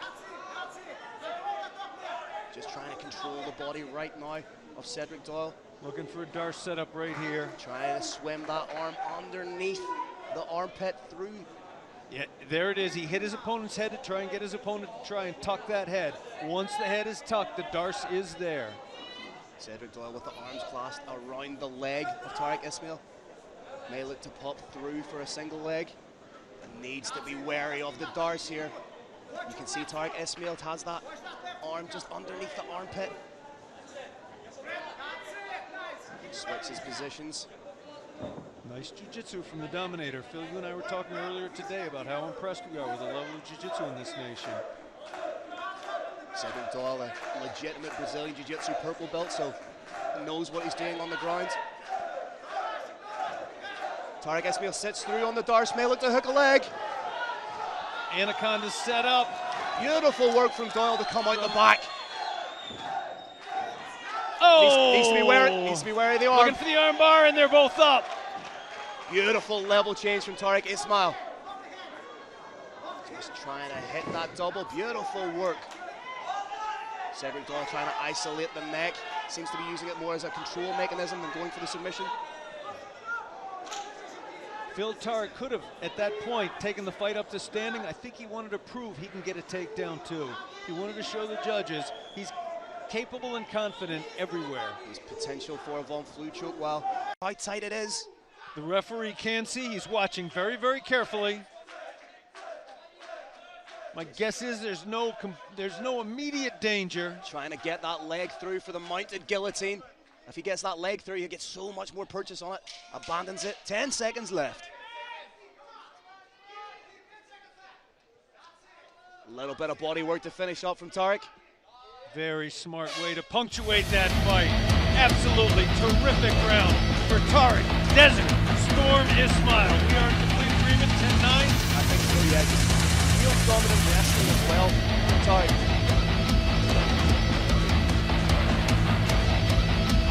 Intelligent all-round mixed martial arts there from Tariq Ishmael. Brave Nation, I don't know if you can hear the background, but Zulu Warriors are playing drums in between rounds. If you're familiar with Muay Thai, of course, there's traditional Thai music played during fights between rounds. This is a wonderful, culturally significant tribute to that.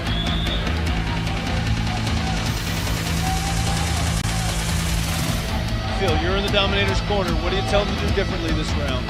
Be a little bit more aggressive. Go out there and really take the fight to Tariq. Use those strikes to set up the takedowns and don't let Tariq Ishmael lead the dance. What happens in fights like this, especially with Tariq's fights, when he leads the dance, he's able to impose his will upon the fight and turn it into the kind of fight he wants. Cedric's doing the right thing right now by taking the fight to Tariq. Nice level change. Cedric was able to defend the takedown. Phil, I'm loving how when Tariq doesn't get what he wants, he does something else. Doesn't get the takedown, throws a knee in the middle of it. Is Tariq going to go for a submission here? Yes, he is. He's trying to get that standing guillotine. Cedric looks safe now. He's doing the right thing by trying to posture that back as straight as possible. Landing some knees to try and soften Tariq up. Brave Nation, the fight is right on top of us right now. We can practically reach out and touch the fighters. Oh, it looks like he's tightening up that guillotine. Abandons the Hands guillotine. are together. He's going to get it, and he got it. Beautiful to the double legs. Abandons the guillotine choke, changes levels expertly, and gets the double leg. This is why, Phil, it's so important to be extremely well versed in all aspects of mixed martial arts. Sits through into, momentarily had side control. Now in full side control. Just trying to bring Cedric away from the cage. May look to go knee on belly. Can't quite see from this position. Tariq doing a beautiful job of maintaining top control while causing some damage. Has one hook in. Just softening up Tariq. Tariq, softening up Cedric Doyle with little pot shots to try and bring his chin up. Second hook, of course, very hard to get while your opponent's against the cage, but right here, there's a huge amount of danger to the standing fighter. Huge danger of getting your back taken from there. Can be a broomstick takedown, several others. Cedric doing the right thing by trying to break the grip and turn in towards Tariq. Once again, Phil, I am impressed how Tariq, if he doesn't get the first thing, he goes right into the second. Nice. Didn't get the takedown. Wrestling. Oh! We do have some danger from a choke. Oh, this could be another ninja choke. High elbow guillotine. This looks tight. Cedric putting absolutely everything. He's putting absolutely everything into this choke. If he gets it, he's won. If he doesn't, those arms are going to be heavy, Phil. Heavy, and he's out. Tariq pumps the head out. Beautiful work. How much has that taken out of Cedric Doyle? The Dominator did appear to put everything he's got into it, and no! He's answering with some elbows. Nice hammer fist from Tariq Ishmael. Trying to get the dominant position and land heavy ground and pound.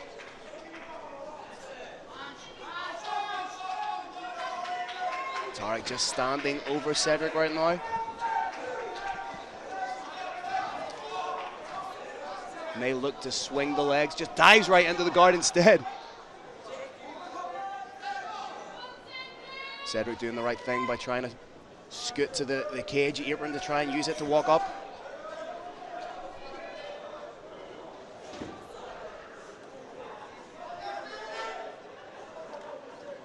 Again, just heavy positional wrestling.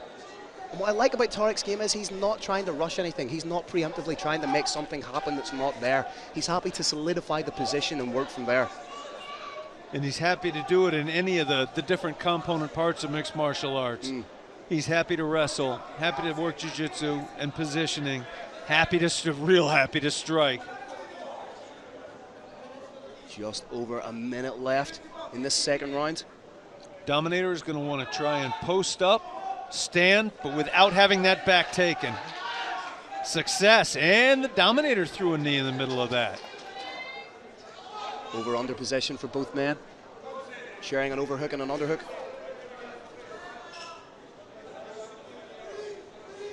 Tariq Ishmael has just established those underhooks, maybe looking for the trip takedown. There it is. Beautiful wrestling again from Desert Storm. Just position before submission. The Dominator, Phil, has got about a half dozen different things he can try and do. He can try and hold his opponent, wait for a stand-up. He can try and stand up himself. He can take the back, look for a submission. He can strike. Now, right here, the bottom fighter can kick the face and the legs. The top fighter cannot kick the head. He can only kick the legs and the body. Little quirk in the unified rules of mixed martial arts. Tariq Ishmael again just crashes through the open guard of Cedric Doyle.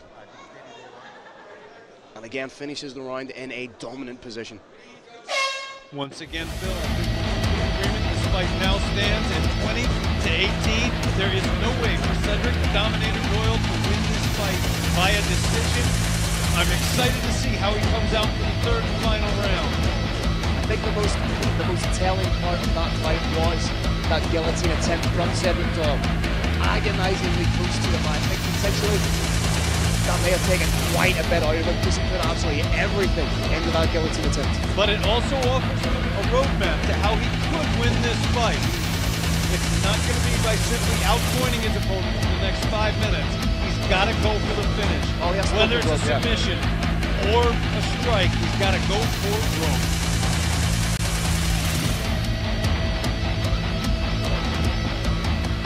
As we alluded to, Tariq is 5-0 by way of decision. These gentlemen are going to touch hands one last time.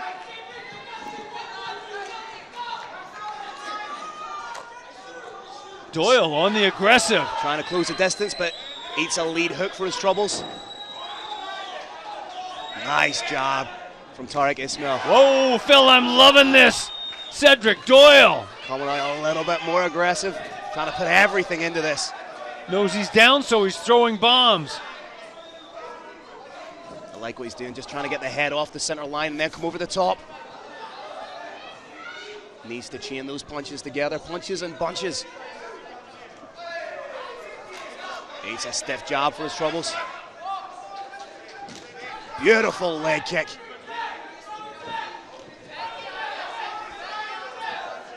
Tariq Ishmael forced to up the pace a little bit in response to the output that he's getting from Cedric Doyle.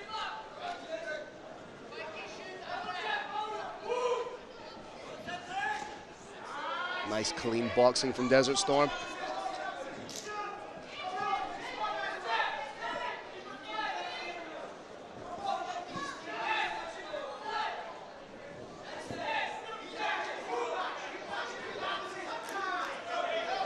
Oh, head kick from Tariq. Tariq turning it up just a little bit too. This man has great self-confidence. He wants to do everything his opponent does right back and a little bit better.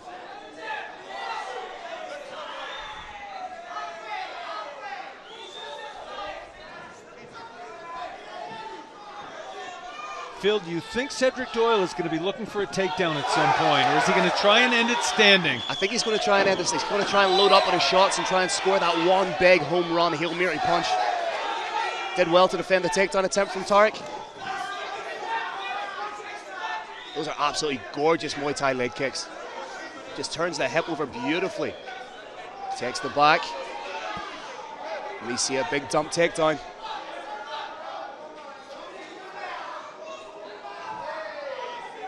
Cedric does the right thing, turns in, but needs to dig in for those underhooks to defend the takedown. Nice elbow by the Dominator. Couple of them. Third or a fourth one could have turned this fight around for him. Beautiful flare double. Absolutely relentless with that takedown. Lands beautifully into side control. Air Desert Storm just exited and entered the Brave runway. Potential to go knee on belly and just cut through into mount should he so choose. Then again, we're seeing just the patience of Tariq Ismail. He's not rushing anything. He's not preemptively trying to make something happen that's not there. Cedric does as well to get half guard back. Desert Storm does have a deep knowledge of this sport. He knows what happens if you lose concentration for even a split second, and he's not. He's fighting a perfect fight. Trying to set up that head-arm triangle, going palm to palm on it, but he needs to get that leg free and switch to the other side. Brave Nation, you see that head pressed tight. Beautiful. That's that a deep head-on triangle. That head against the fence is stopping his opponent from getting the arm past it. Using the knee on the hip to stop Cedric from turning into him. The fighter is now being choked by his opponent's bicep and his own shoulder. The Dominator's own shoulder is closing off the carotid artery on one side. May give up the back here. Nice work to defend. Great toughness from the Dominator. Just over a minute left for him to try and change the tide of this fight. Phil, if we got one takeaway from tonight, it's that all South Africans are tough. Oh, so gritty. Trying everything he can. The beautiful patience and just wonderful MMA intelligence from Tariq Ismail. Two trading little shots in order to try and set up a big shot. Purpose of these small shots is to try and get your opponent to make a little mistake that you can take advantage of. Cedric Doyle clearly frustrated. Doyle looked for a tie plum momentarily, but it was thwarted. As I said, Tariq Desert Storm Ismail is fighting a perfect fight tonight. 30 seconds to go. Can Cedric, the Dominator Doyle, pull that rabbit out of the hat and do something spectacular? Or is Tariq Ismail on the way to his 6th decision win in his professional mixed martial arts career?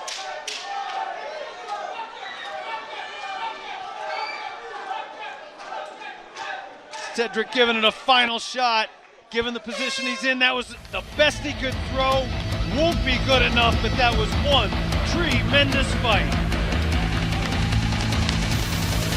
Beautiful effort from both men. For me, it really came down to the way that Tariq Ismail was able to diversify his attacks. He was landing beautiful strikes when he needed to. He changed levels beautifully, scored a fantastic flare double.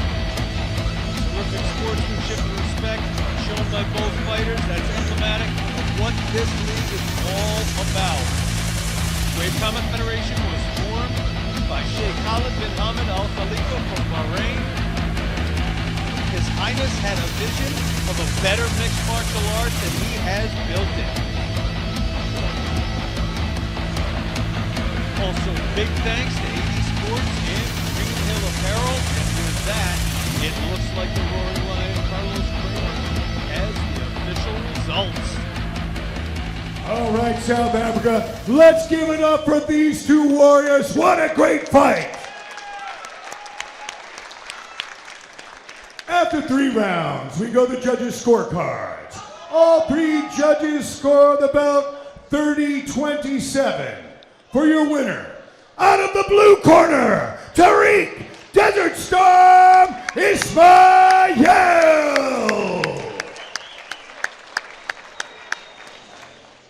All right, ladies and gentlemen of South Africa, we have an incredible guest tonight, an ambassador to Brave Combat Federation, the baddest woman on the planet. And when I say that, she went an unbelievable 13 years in a row without a defeat. She'll be fighting on January 25th for the Bellator World title.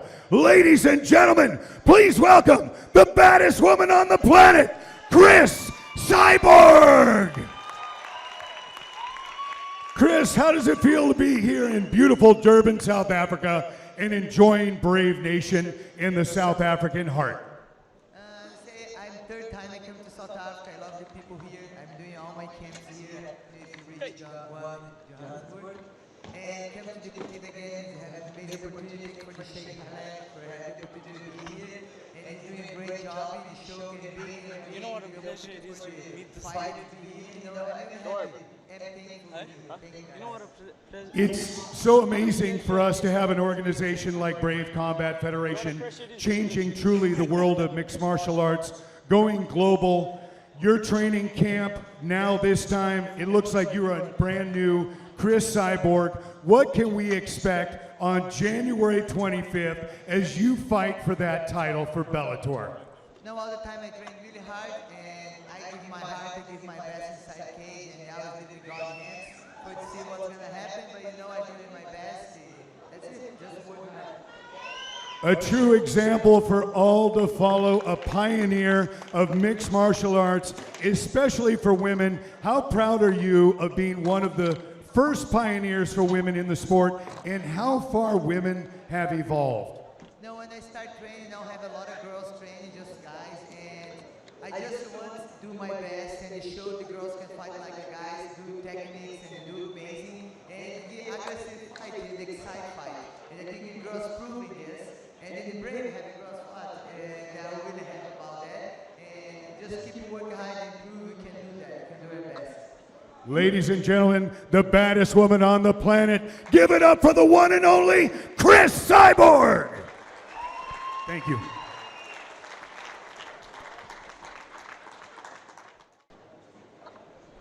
All right. The main card, South Africa, starts now. We are so appreciative to have ambassadors like Chris Cyborg on behalf of His Highness Sheikh Khalid bin Ahmad Al Khalifa and the President Mohammed Shahid. We are truly grateful for our relationship with a true superstar and pioneer in the sport. Ladies and gentlemen, let's welcome our first warrior of the main card to the cage. From France, please welcome Ibrahim Kumute Mane.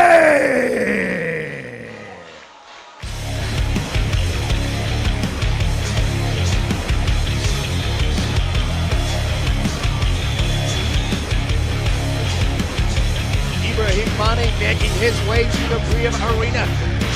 30-year-old fighter standing at 6'1", bringing with him a professional MMA record of 7-2.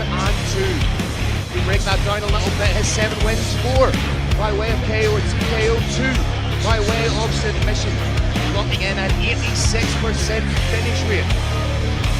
3 first-round finishes, 3 second-round finishes, 2 submission wins by way of rear naked choke.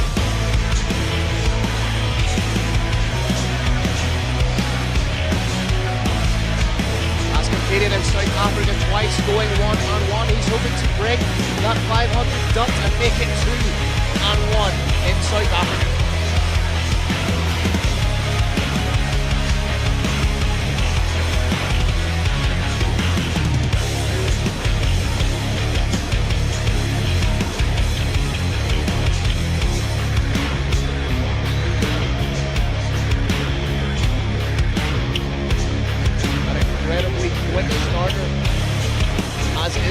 By his 3 first round finishes, he likes to get in there and get the job done early.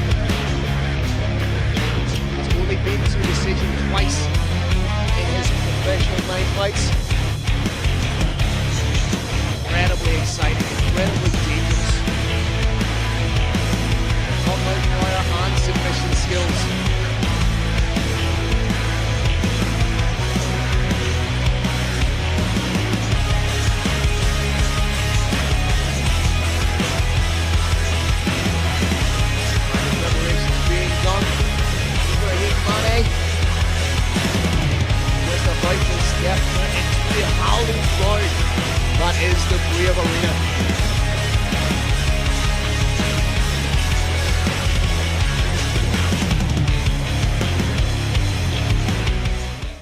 And welcome his opponent from Geneva, Switzerland. Put your hands together for Kevin D.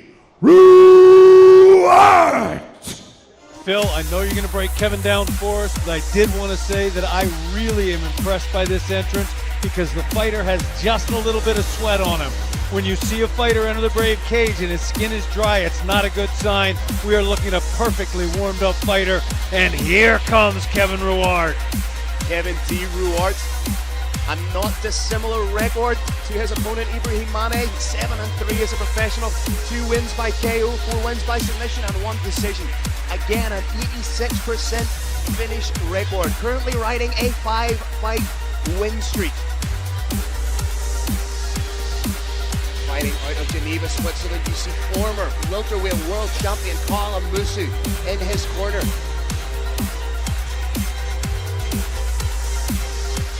Funnily enough, he actually wanted to fight Karl Amusu and was looking for that fight before they started training together. Now he considers his head coach Karl Amusu like a brother.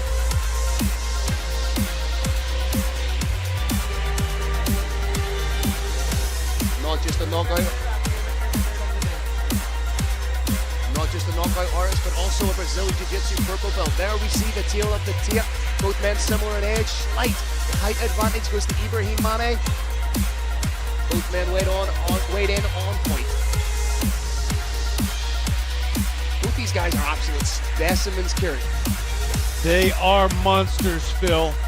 And we are now entering world-class fighters. Although they are going to feel each other out, it's in all likelihood going to be much quicker than the earliest fights we saw. Let's get it kicked off with Mr. Carlos. All right, ladies and gentlemen, your main card for Brave 31 in association with Scuffle Media at the beautiful Sabaya Casino. Get ready for our main card starting now. 3 5-minute rounds in the welterweight division. Introducing your first warrior. Fighting out of the blue corner, this man's a mixed martial artist with a professional record of 7 wins and 2 losses. He stands 186 centimeters tall and weighs already 76 kilograms. Representing Kumute Team, Obi Fight, and fighting out of France. Give it up for Ibrahim, Kumute Mane.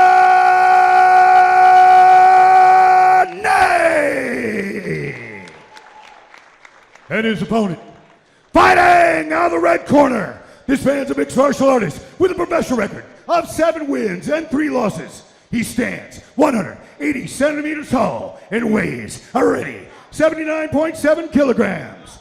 Representing New Nation Academy and fighting out of Geneva, Switzerland. Give it up for Kevin D. Ruart. Your referee is Decky Larkin. Here we go, Carrick. Main card action kicking off at Brave Combat Federation 31 live from the Sabaya Casino right here in beautiful Durban, South Africa. World-class referee, world-class fighters. Hand touch, it's on. And it's starting fast, Phil. Big overhand from Mane. Opens up with a head kick. Ruart in on the single. This will be a huge moment if he can get that takedown, and so far it's been thwarted. In that over-under position, both men kind of jockeying for position right now. Down! Big trip takedown from Kevin Ruart. Lands inside the half guard. Just taking his time. Big question now. Can Ibrahim get back on his feet? He's got the underhook. That's a good beginning. He's up to the point of the elbow. And he's up. Big moment for him. Ruart has the neck, though. Incredibly powerful, man. Head's positioned properly. No danger of a choke yet. Ruart using that grip as more of a control than anything else. May look to switch in for the double underhooks. Beautiful balance from Ruart. Ibrahim wants to show he can get a takedown too. Very important thing to establish with the judges. Again, both men vying for that dominant position.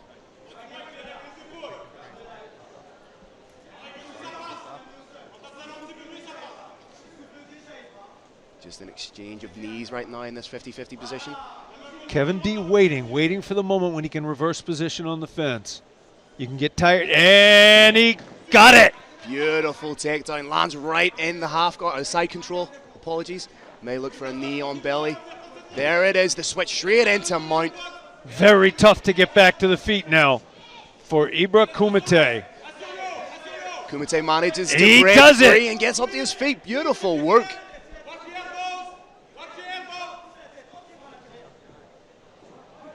Ruart trying to dig in for those double underhooks, try and score another takedown. Trying to hit that trip. Position reversed by Mane. Nice knees on the inside. Beautiful foot stomp. I'm liking the shoulder bumps. I'm liking the foot stomps.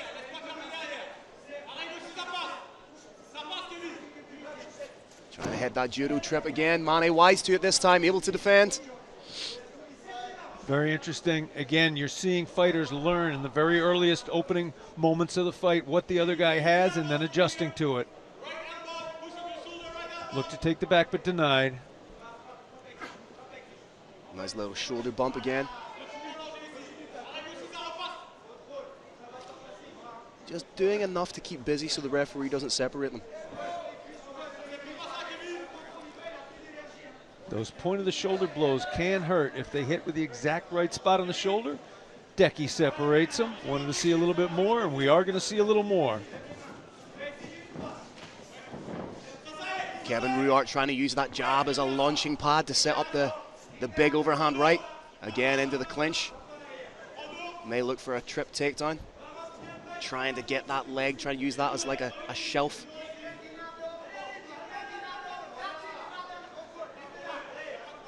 Back into the clinch we go.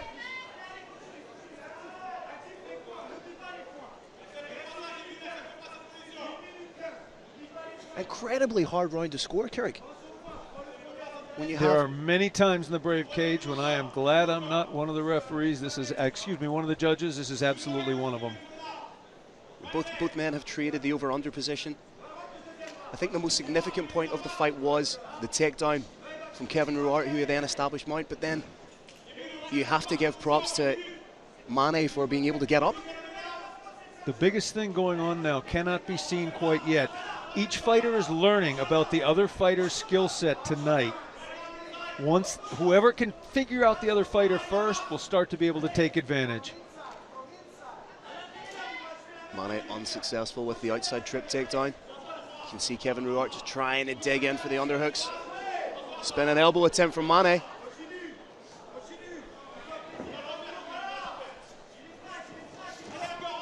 Nice little hook from Kevin Ruart.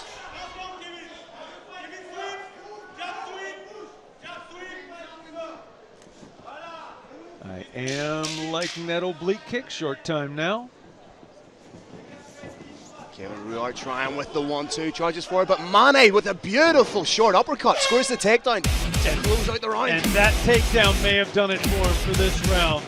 A razor thin round like that, a single takedown at the end can seal it. And anything that makes it even more difficult, because now both men have scored one takedown, didn't really do anything with it, traded their positions. Incredibly hard round. Good luck to our judges.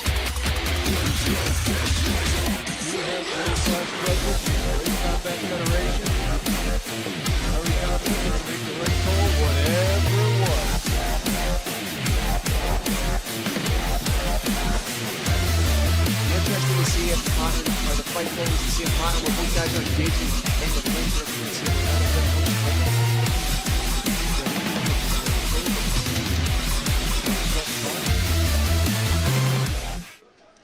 He clearly has a plan for what he wants to do this round.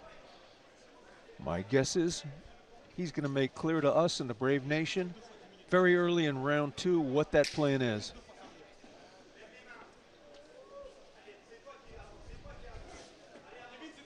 Mane again goes back to that push kick to the knee. Oh, beautiful stiff jab.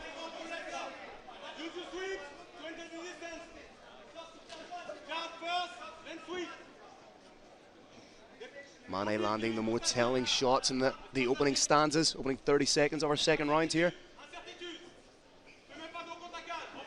You can see what he's trying to do, counter the strikes of Ruart with that hook.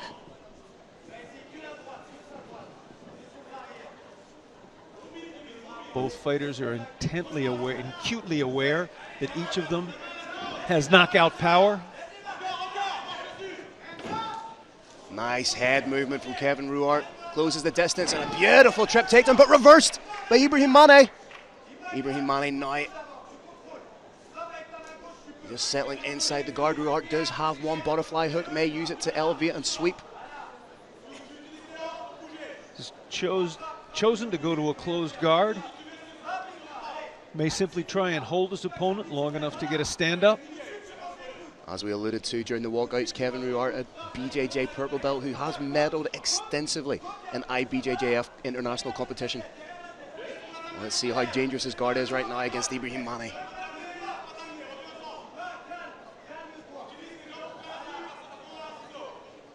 Guard is wide open if Mane wants to step out over.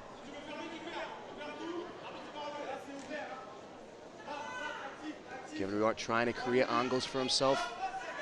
You can see him isolating the arm, trying to isolate the arm, stuff it down for a triangle.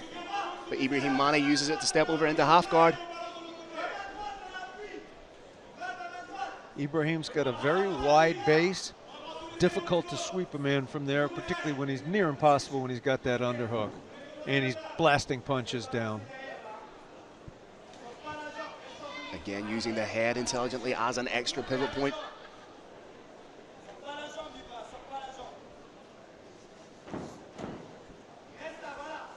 Ruart trying to do the right thing by turning in. May sneak out the back. Trying to get in on a single of his own, needs to be wary of the neck. Just beautifully to reverse the position. Kevin Ruart now on top. Incredibly close fight here.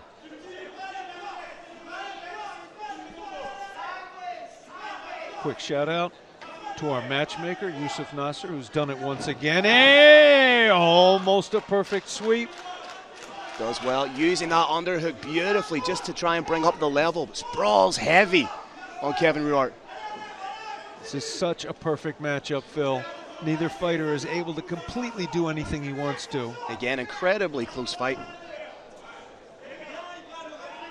Underhooks established by Ibrahim Mane. May look to bump him off the cage and squid the takedown.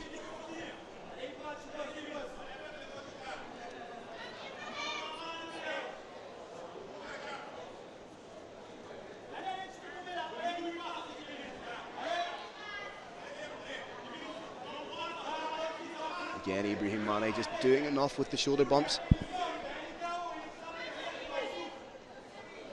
Neither fighter has really done anything to stamp their authority on the fight yet, Cedric. Phil, they are trying their absolute hardest to, but they are so perfectly matched up. Neither's been able to yet. Again, trading position right now. It's Mane trying to put the pressure onto Kevin Ruart. Minute to go in the second round.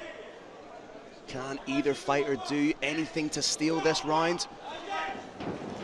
Takedown attempt denied by Ibrahim Mane and lands in the dominant position. Looking to go to mount. Just in that three-quarter mount position. Kevin Ruart does well to claim half guard back. As I referenced earlier, takedowns in and of themselves don't mean as much as they used to in the sport. It's really about what you do with them, Cedric. You have to do something productive, don't you? Judges at this point want to see damage, furtherance of position, or a submission attempt. Momentarily, Mane tried to set up the crucifix from the half guard position, showing his flexibility.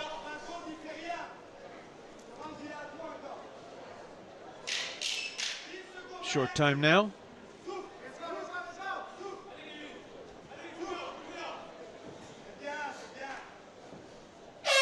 There you go, second round, incredibly close. I think Ibrahim Mane might have just nicked it with that takedown and positional control to close out the round. Phil, if I'm in both these fighters' corners, I'm going to tell them the same thing. Be a little more active when you're on top. Try to do some damage when you're on top, just a little bit more than you're doing right now. This fight really is on a knife edge. All to play for going into the third round. At this point, 2018, 18-20, or 19-19, none of those would surprise me. The corners don't have access to the judges' scores. They're going to tell their fighter to win this fight, you got to win this round. I think we could see both fighters coming out energized, realizing that they have to do something to stamp their authority on this fight, to turn it into their fight. Like I say, all hangs in the balance. Third and final round.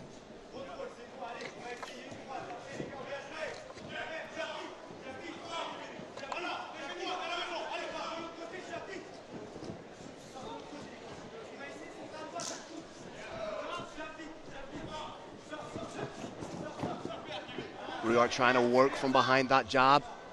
Doubled up on it there. Maybe using that jab to set up a big right. Shots are coming in with a little more authority now. Phil, like they were in the first round. There we go. Oh, beautiful work. Kevin Ruart is going for it, landing uppercuts and hooks it well. Kevin D. Ruart wanting to end it in this round. Mane just shakes it off and throws up a head kick of his own. Kevin Ruart really taking the initiative in the opening minute of this third and final round. Beautiful head kick, that landed.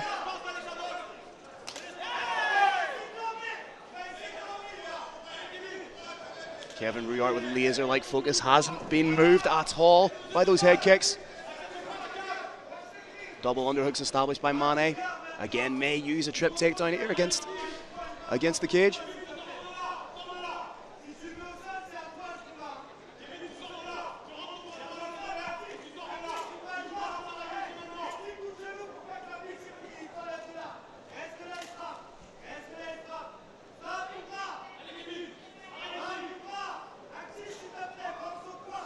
Just that war of attrition.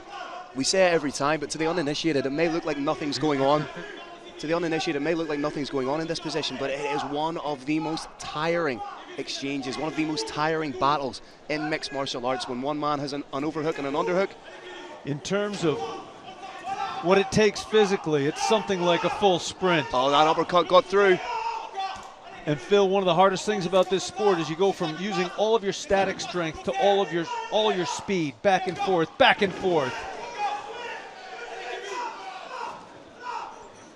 Smothering work again by Ibrahim Mane.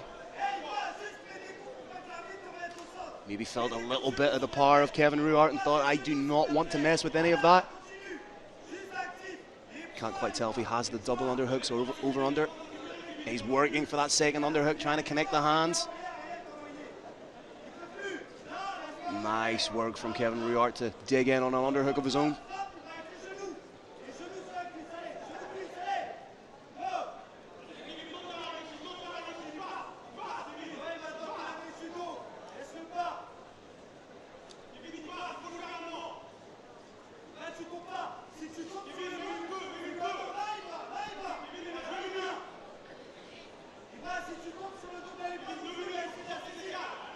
Again, in a little bit of a stalemate here, Brave Nation.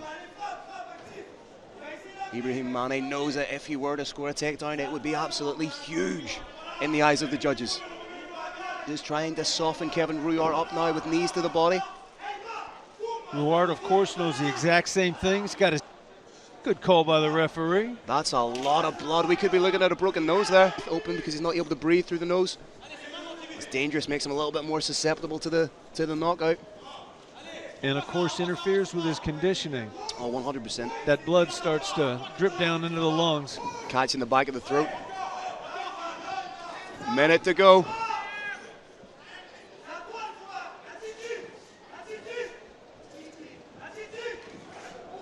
Spinning back fist attempt with Kevin Ruart. Looking to end it big. Nice work from behind the jab from Mane.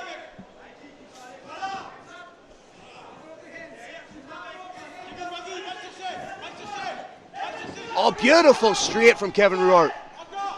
Really needs to up that volume. Oh, he finished him! Oh, he stiffed him! He absolutely stiffed him! That fight is over! Unbelievable one-punch knockout power from Kevin Ruart. Beautiful work. He was threatening with it the entire time. He was threatening with that right hand, and when he had the opportunity, he took it with both hands and uncorked a beautiful fight-ending shot. Take a bow, Kevin D. Ruart. Scintillating knockout at Brave Combat Federation 31. All right, ladies and gentlemen, let's give it up. A round of applause for both of these fighters. Incredible performance inside the Brave cage. This battle comes to an end at 4 minutes and 30 seconds of the third round. With a vicious knockout, your winner, Kevin D. Ruart.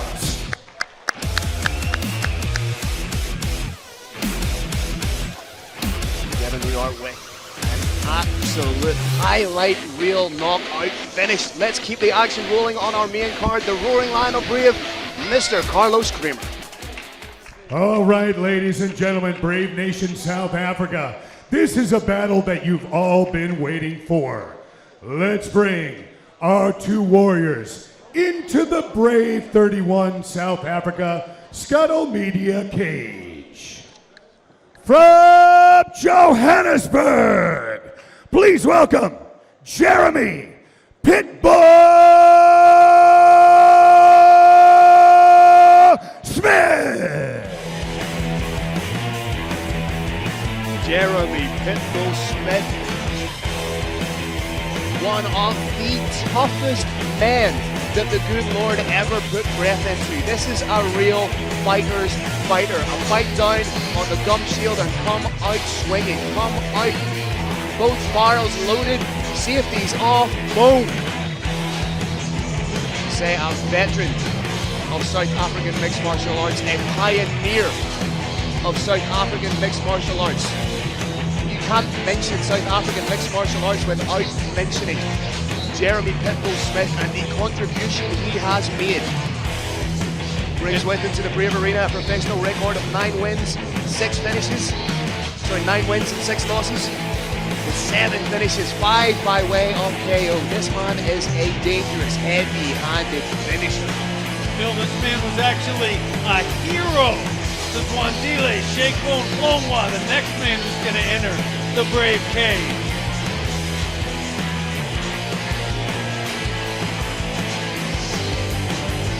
You know you're hitting the apex of your mixed martial arts career if your idols become your rivals. Jeremy Pitbull Smith has 4 first-round finishes. But as we've alluded to, the blueprint to beat Zanile Flongwa was written by Hamzat Chimaev when he took him down repeatedly and opposed a ground game. I don't think that's a blueprint that Jeremy Smith's going to follow. That is not happening tonight.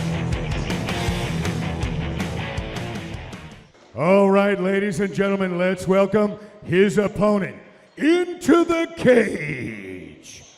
Born in Durban, South Africa, your hometown legend.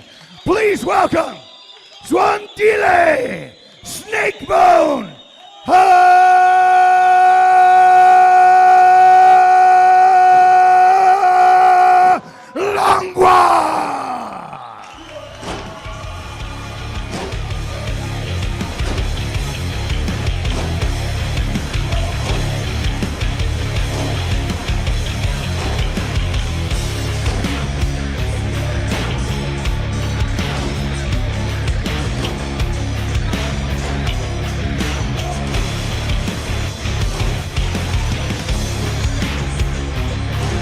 I have hairs standing up on the back of my neck right now. I have never seen an entrance quite like this. Bill, this is one of the best entrances in the history of mixed martial arts.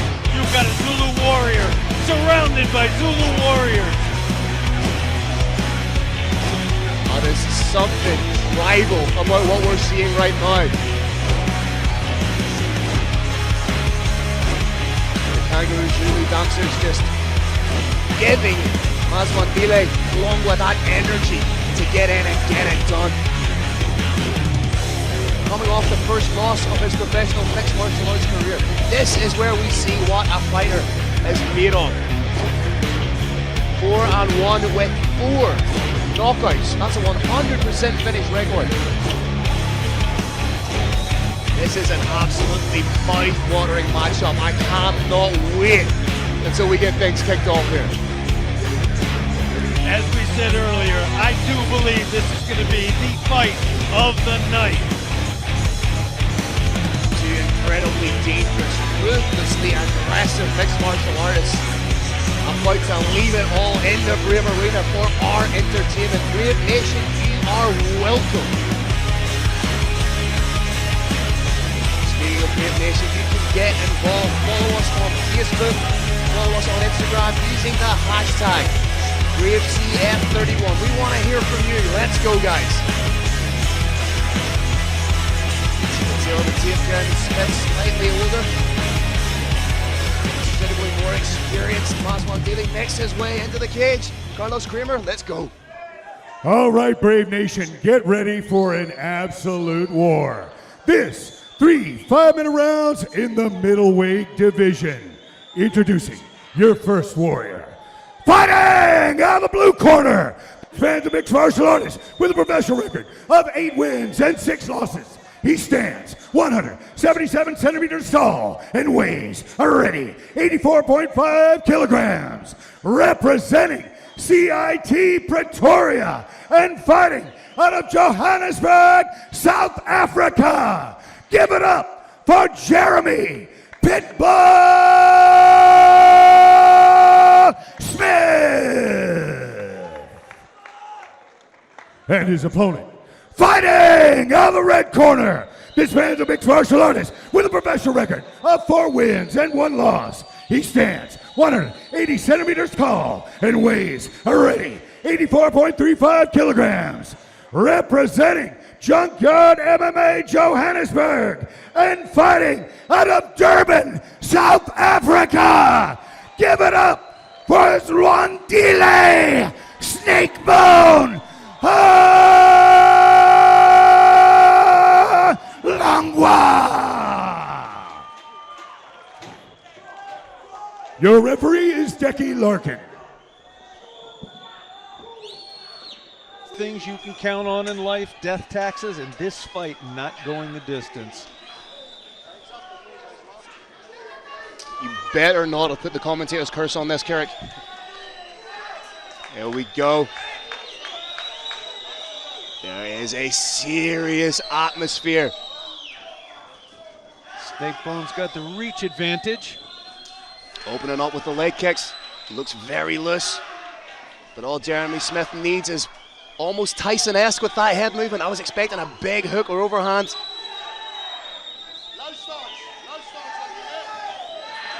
Front kick to the chops from Zanile.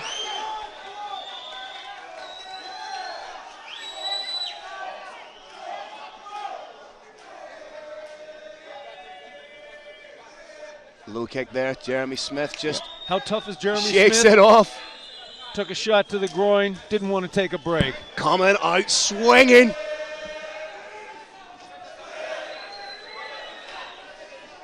The atmosphere in the Sabayo Casino right now is absolutely electric.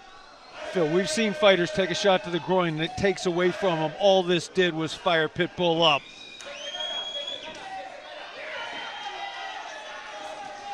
Look at those leg kicks, they're thunderous. There's only so many that Zanile can take of those. Jeremy Smith gets caught coming in.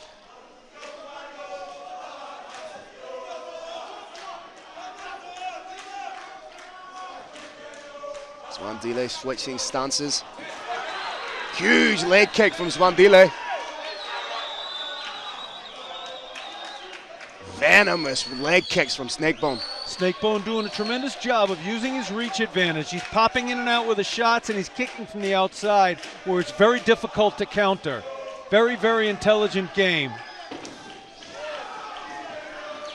It's Very intelligent work. Chew up the lead leg of somebody who's as heavy-handed as Jeremy Smith, but those leg kicks are adding up. Phil, if you can't sit down on that lead leg, of course you can't throw a huge shot. And if you chew that leg up enough, you can't sit down on that lead foot, and therefore you can't throw a big shot. It's a very intelligent game plan from Zanile. It looks like he's getting a little bit looser in there. Being buoyed by the reaction of the Durban crowd here. Feeding off their energy. Jeremy giving and getting both, as he always does.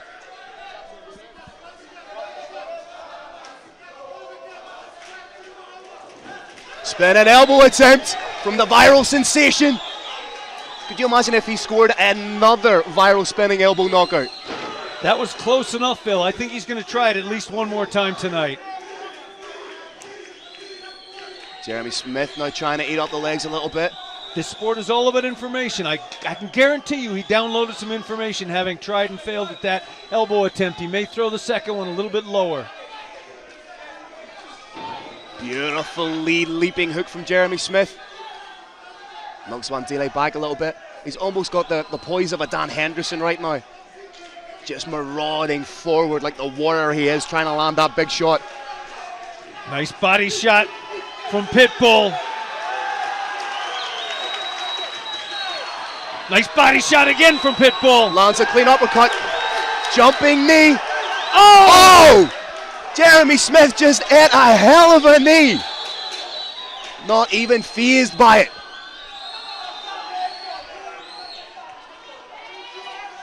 That knee may have caused some damage. Trying the hook kick. Just a little bit too close for it to be effective. Snakebone very intelligently. Oh, there's the body shot in on the double. Can he complete it? Denied, went right back to looking for that liver shot. Jeremy Smith landing knees to try and soften up Zanile. Jeremy Smith, very smart, trying a different game right now, trying to see how his dirty boxing does. Had a little bit of trouble with his opponent's length. Once you're both in a phone booth, you're the same height. Trying to work inside the clinch. Nice knees on the inside from Jeremy Pitbull Smith. Just wipes the blood away, ready to go, resets. Both men exchanging heavy, heavy kicks.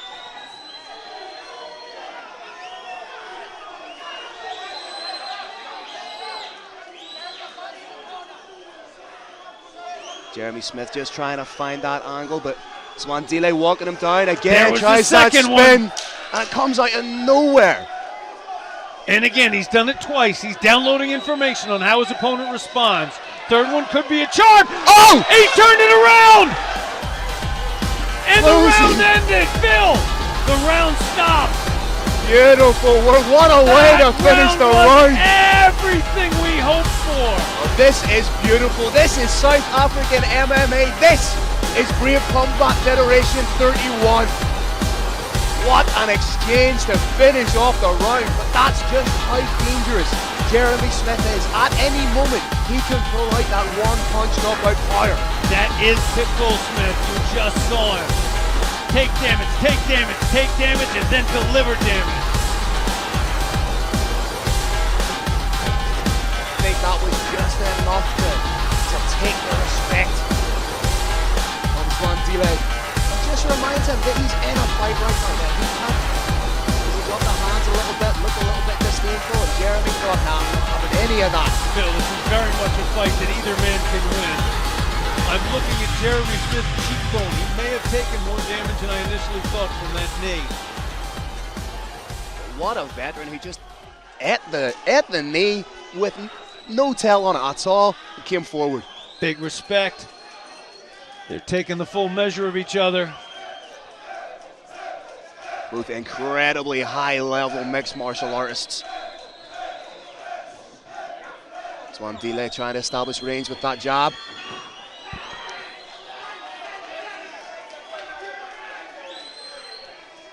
Zanile needs to be wary of train tracking backwards in a straight line. Because what Jeremy Smith seems to be doing is charging forward.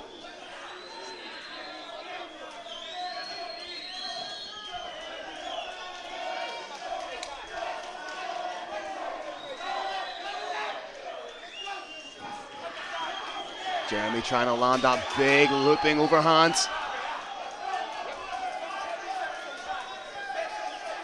I'm loving Jeremy's resolve. He throws a kick so hard he spins clear around.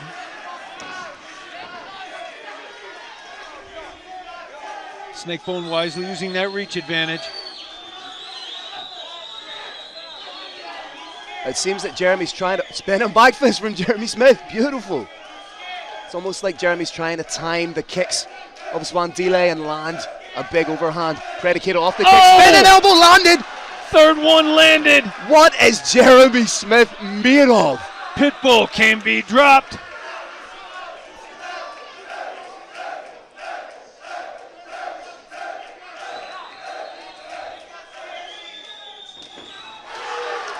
Again, spinning attack from Zanile, met with an overhand from Jeremy.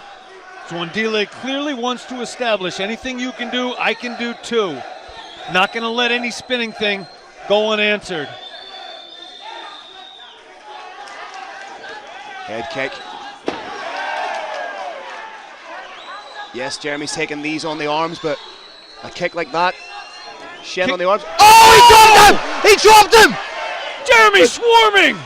Zanile pop right back up. This is beautiful work from both men. A little wry smile on the face from Zanile. Again, Jeremy Smith with the bit between his teeth now. Fight of the night, baby. This is the fight of the night so far. Predatorial pit bull right now. That's the kind of power Jeremy Smith can generate.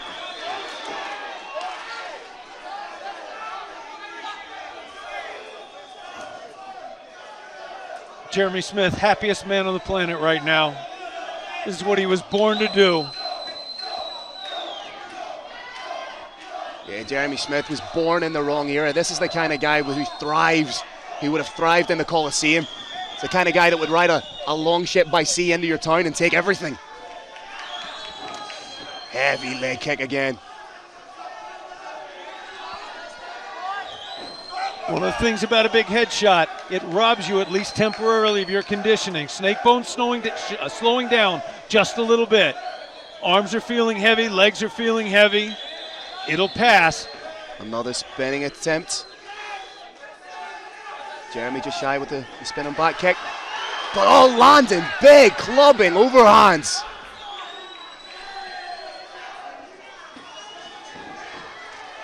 I like what Jeremy's doing now. He's finishing those salvos with the hands with a heavy leg kick. Beautiful example of Dutch kickboxing, predominant style of striking in MMA. Throw a ferocious combination, finish it with a big kick. Oh, rip into the body, but Zanile with the knee. Pitbull, I believe, feels his opponent is tiring a little bit and believes if he attacks that body, he'll tire him even more. Great work on the body, but he's leaving himself susceptible to a knee. As Zanile could get timing on that as Jeremy Smith marauds in. Oh, he caught him with a spinning elbow again. Jeremy Smith on shaky legs. What a warrior he is! This is a firefight. Stick your keys in a bowl because we are going swinging. Fight of the night, baby. Fight of the year right here. Jeremy Smith might just be one of the toughest human beings.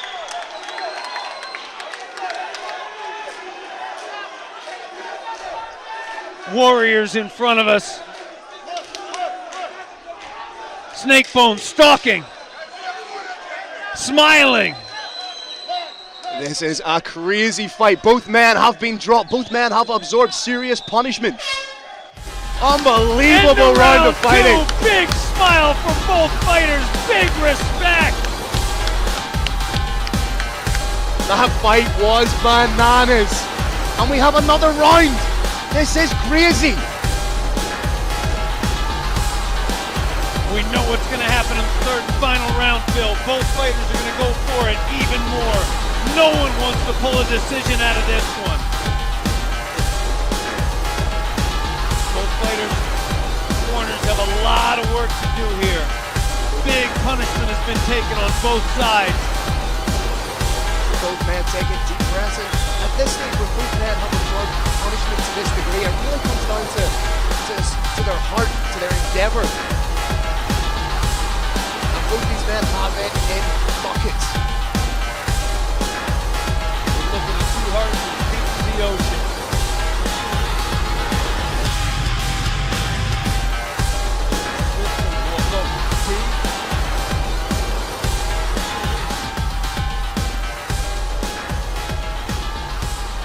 Jeremy Smith, Phil, having the time of his life in here. Big grin on his face. Just casually having a chat. Hey, buddy. Now let's get back at it.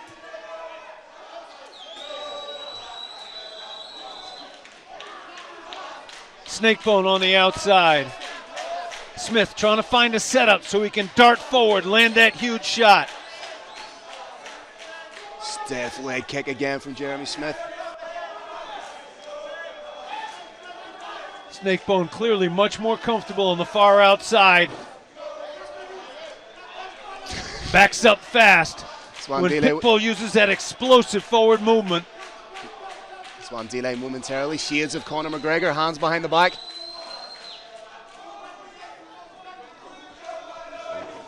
Like we say, either man just needs that little gap, that little opportunity.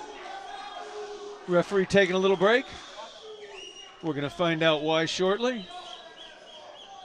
I believe we've got perhaps we may have a corner standing. Corners have to remain in a chair. That may be the issue. There may be one extra corner. The official's going to get this sorted out very quickly, but the rules are strict. Diggy Larkin takes no messing at all. And we're back at it.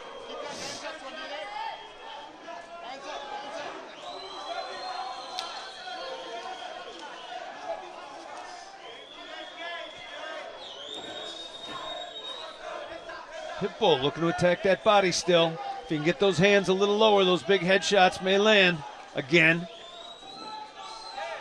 Just trying to find that home run right hand. Zanile just shy with a head kick. Needs to be wary of the hands being down like that.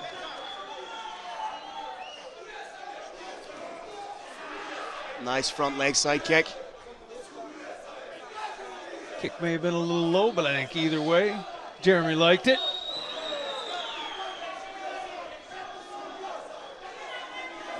Zanile not quite finding the range with his kicks.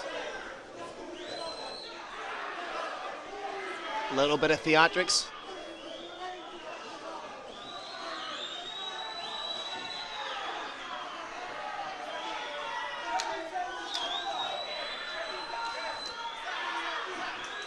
Zanile looks like ever so slightly the fresher fighter, but you can never count somebody like Jeremy Smith out. I believe, Phil, that knee to the cheekbone that caused the blood in the nose may be what's slowing Jeremy down to a slight degree. Zanile trying to turn it up. The shot's coming a little bit slower from Jeremy.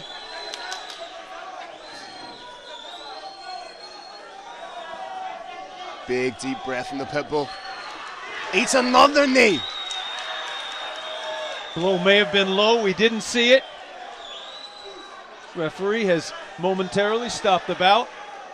Fighter who received the low blow has up to 5 minutes to recover. I think right now it would be advantageous of Jeremy Smith to take as much time as he can just to control the breathing. But he won't.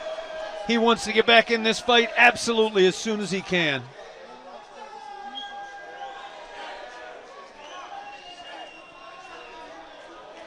As we say, has the full 5 minutes just to gather himself now.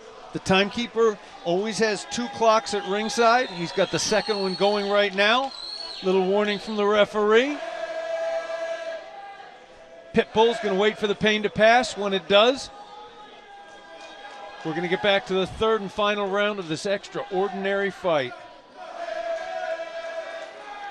It's on!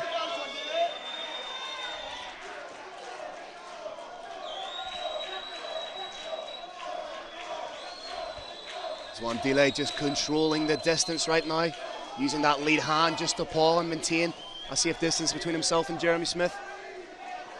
Snakebone fighting very intelligently, not mixing it up, but trying to pot shot from the outside. Yeah, Jeremy Smith's not the kind of guy you want to stand and trade with.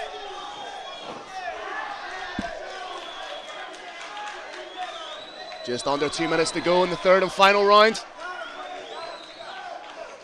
What does Jeremy Smith have in the tank? Can Zanile pull out another highlight reel finish?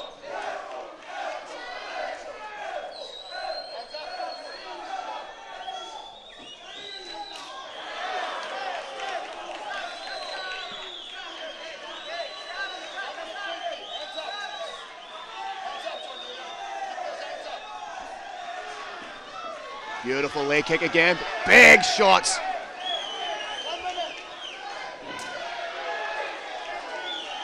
I think Jeremy may have hurt his foot there. See a lot of reddening and it's swollen instantly. But a guy like Jeremy Smith is just going to keep going. An injury to Jeremy Smith just means he's a little more fired up. Just under a minute to go in what has been a fantastic showcase of South African mixed martial arts. Jeremy leading the dance right now. Jeremy Smith putting on a fantastic show of the depth of the human heart. Snake bone, strategically brilliant. Can Jeremy Smith take Zanile to a decision for the first time in his mixed martial arts career? 20 seconds to go. I think Jeremy Smith might have done some damage to his right arm. He keeps shaking it out. Probably got damaged his whole entire body. Phil, it does look like I was wrong about this fight ending. Oh, head kick! A kick to the body! This is a beautiful fight! This is how it should end. Whoa! What a fight! Phil, I've never been happier to be wrong because I loved every single second of that fight. Both these men are absolute warriors. Brotherhood in the Brave cage. Thank you, Zanile Longa. Thank you, Jeremy Pitbull Smith. Thank you, Brave Combat Federation. What a fight.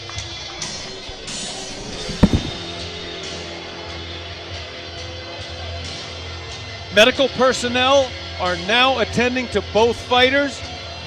Most of the attention going to Jeremy Smith, possible injured arm, possible injured foot, possible injured cheekbone, possible injured nose. That's how he fights. He would not have it any other way. This man is a beast. He was born to fight. He is fully in his element. People talk about being a warrior. That is a warrior in MMA. Snake bone getting dried off. Looking calm, cool, and collected. Starting to focus on hearing the judge's decision.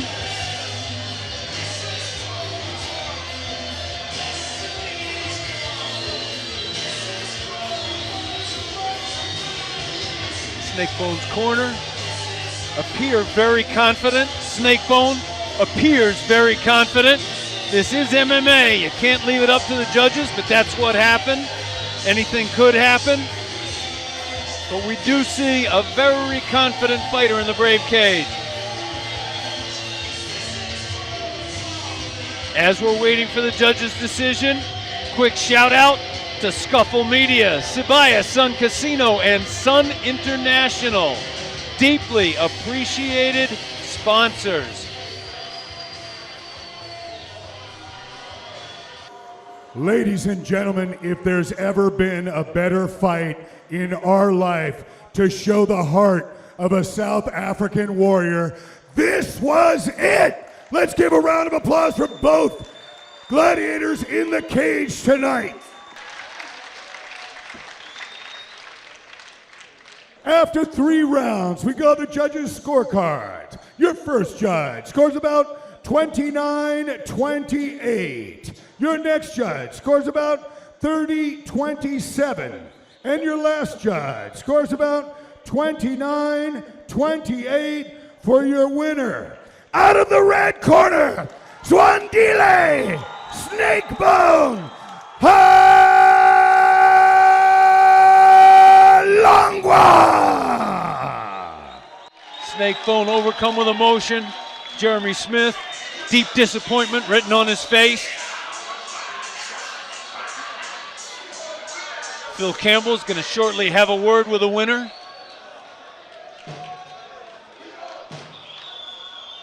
Ladies and gentlemen, those were not only two of the toughest guys in mixed martial arts, but they are two of the toughest warriors in the world today. What an honor to have them both fight here at Brave 31 in South Africa, and they are both South African fighters.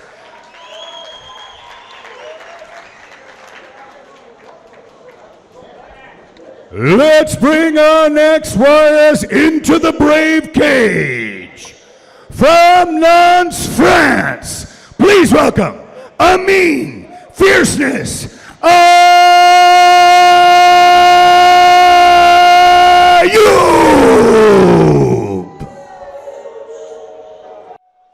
Oh, Kerry, we need to compose ourselves after that fight. Right up the gear contender, but the hits just keep coming. Amin Fierceness Ayub making his way to the Brave Arena, making his Brave Combat Federation debut. Looking confident, even a little cocky, which is good for this sport. At only 24 years old, this man has already amassed a 13-4 professional record with 7 wins by way of submission. Has essentially cleaned up on the Arab MMA scene, winning 2 titles. And now brings that special brand of fierceness right here to Durban. Brave Combat Federation 31. Currently riding a 5-fight win streak. High on confidence, ready to go.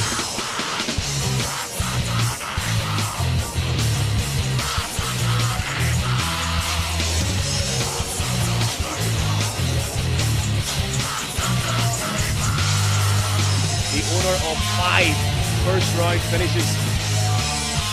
Former European kickboxing champion. Still well-rounded, only 24 years old, and it's really the definition of what we were talking about earlier, Kerry. That next evolutionary step in mixed martial arts, the well-rounded fighter who's trained essentially exclusively in MMA.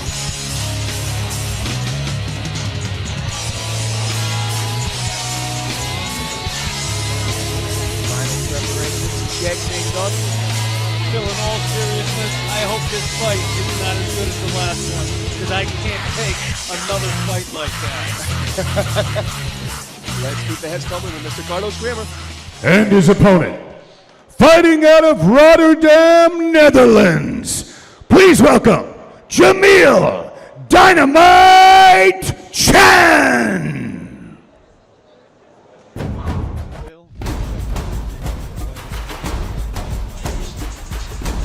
Quite simply because he has the power. This is a scary individual, owner of the fastest knockout in Brave Combat Federation history. He is a one-winner hitter. 15-6 as a professional with 13 overall finishes, 12 by way of knockout. Lethal Dutch-style kickboxing. Has the ability to shut out anyone's lights. 10 first-round finishes. Even has a TKO victory by way of leg kicks. That's how dangerous Jamil Chan is.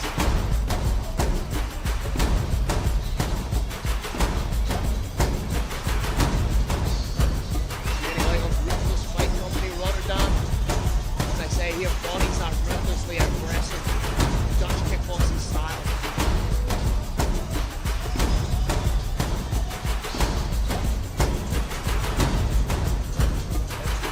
Earlier, Phil, this man can lose every second of every minute of every round and can turn around the split second.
Congratulations, Mr. Carlos Kramer. All right, ladies and gentlemen, we have another incredible war. Coming for you now, 3 5 rounds in a catchweight bout. Introducing your first warrior. Fighting out of the blue corner, this man is a mixed martial artist with a professional record of 13 wins and 4 losses. He stands 177 centimeters tall and weighs already 72.7 kilograms. Representing Team Ross de la Hiva and fighting out of non-strands. Give it up for Amin, fierceness.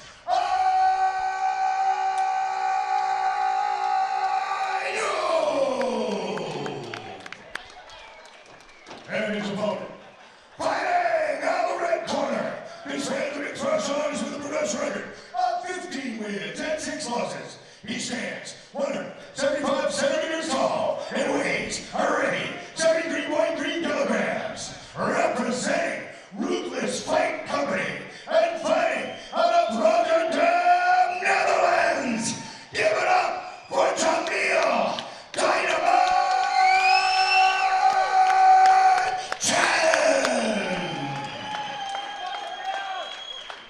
Your referee is Ferdinand Larsson.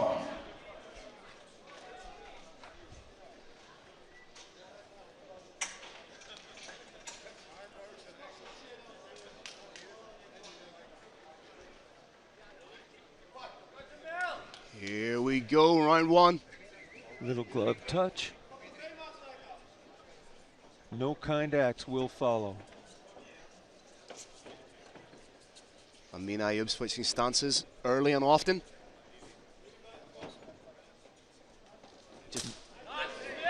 Nice to see Dynamite not going crazy right off the bat. Feeling his opponent out a little bit. Trying to figure out some ways to set him up. Thought he saw one right there. Partially thwarted. Look at the size of his legs, Carrick. It's a fighter's body right there. Like trunks. See the kind of power he can generate with those leg kicks. Oh, gets caught with a teep to the face. Beautiful kick to the face. Or as Dynamite puts it, a warm up.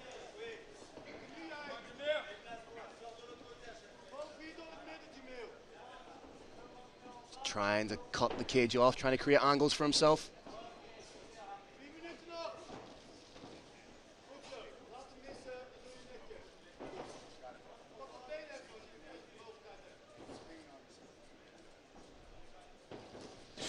Big overhand from Fierceness. Jamil Chan not even fazed by it, just keeps marching forward. Fierceness doing a very impressive job of shifting from a southpaw to an orthodox stance and back.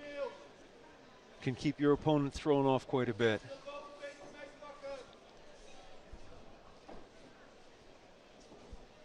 Eight of Amin's wins have come by way of finish.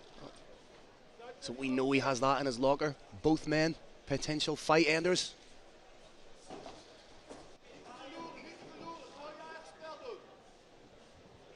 Incredible speed from Amin Ayub. Just shy with the uppercut. I'm very impressed, Phil, that even though Ayub knows how dangerous Jamil Chan is, he's choosing to stand and mix it up with him. Really crisp boxing from Amin Ayub.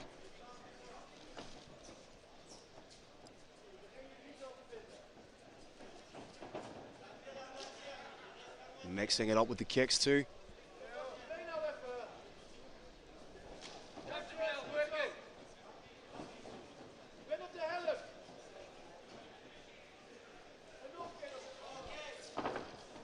There was that teep kick coming up towards the head again.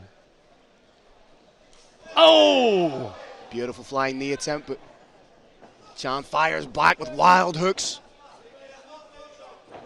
Fierceness clearly sees some openings coming straight up from the center. Nice work from Chan. That one hurt. Throwing with serious bad intentions. Jamal Chan's not the kind of guy that throws rangefinders. Oh, beautiful! Huge body shot. Shot to the body, that was gorgeous. Big power, perfectly timed. It's taking a little bit of the wind out of the sails of Amin Ayub. Chan seems to be turning it up just a little bit right now. Step in knee attempt from Fierceness.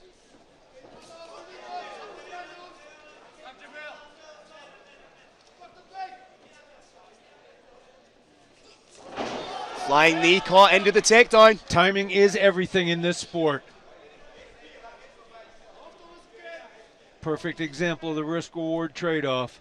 If that lands, highlight reel. If you're off by 0.02 of a second, you get put in your back.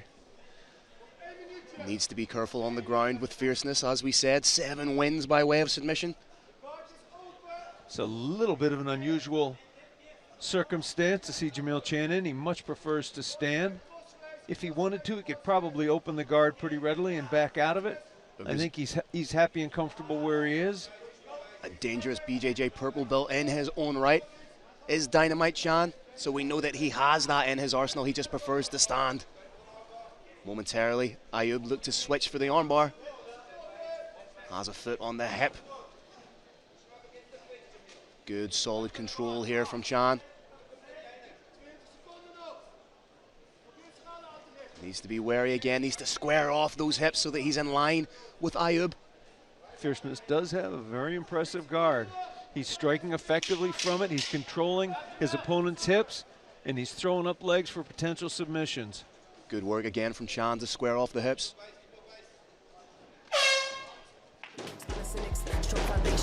Round 1, Phil, my broadcast brother. Who did you like in that round? Very interesting. I think that it started with Ayub kind of taking the initiative and was landing the greater frequency of strikes, but then that shot to the body from Chan, straight to the body, was actually knocked Amin Ayub down. I think that was a little bit of a changing point.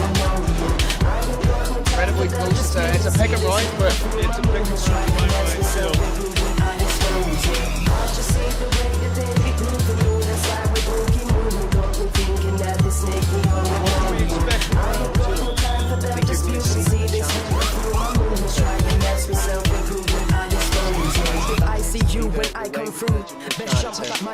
If it goes on beyond the first round, he tends to turn it up incrementally round by round. Ayub, I believe, thinks that shots coming straight down the center, perhaps, particularly at an upward angle, have a good chance of landing. Hence the uppercuts and the teeps. That's what I'm expecting to see a little bit more of. Smart.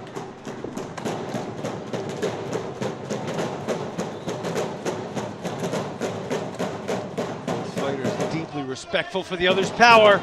Big takedown. Again from Jamil Chan. Steps over into the half guard position. Set it up beautifully, changed levels, went to the overhand and then the takedown. This, Phil, I think, if we want to see Jamil Chan turn it up just a little bit. He's giving it his all when he's standing. Needs to show a little bit more aggressiveness following these takedowns. Either try and further the position, go for a submission, or at least try and set one up, or cause some damage with strikes. I'd like to see him just roll the wrist in and land those little shot pot elbows. And instead, he's eating a couple of shot pot elbows. I was about to say, Amin Ayub working very well off his back.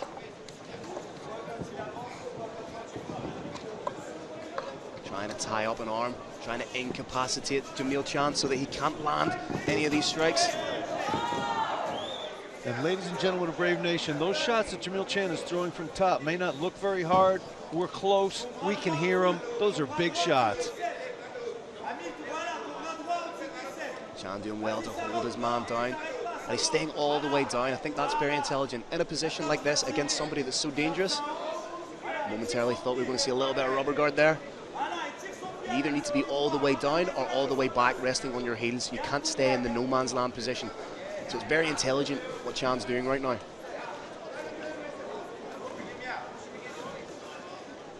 Ayub saying thou shalt not pass to Jamil Chan. Very active guard, very dangerous guard. Fighters are active enough for their strikes, trying to improve their position.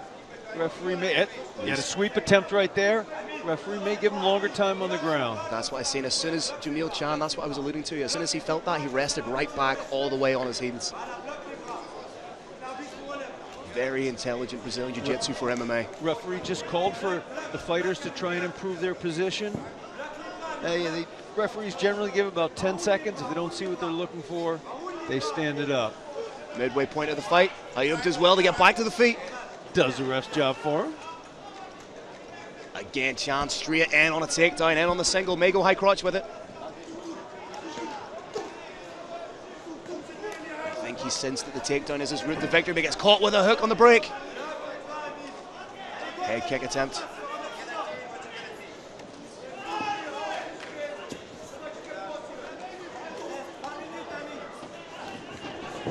Ayub says, if you can take me down, I can take you down. Defended heavy hips from Jamil Chan.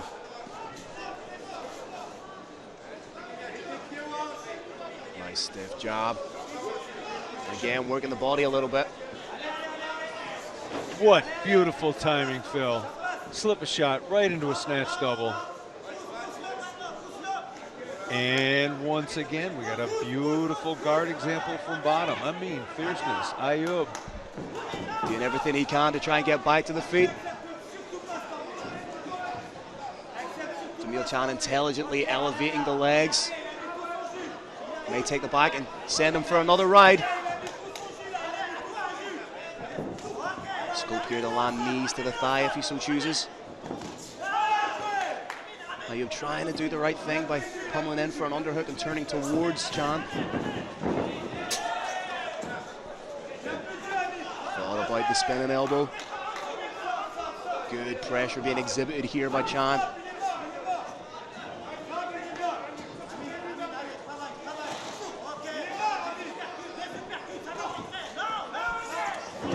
Whoa! Oh, uppercut to hook combination.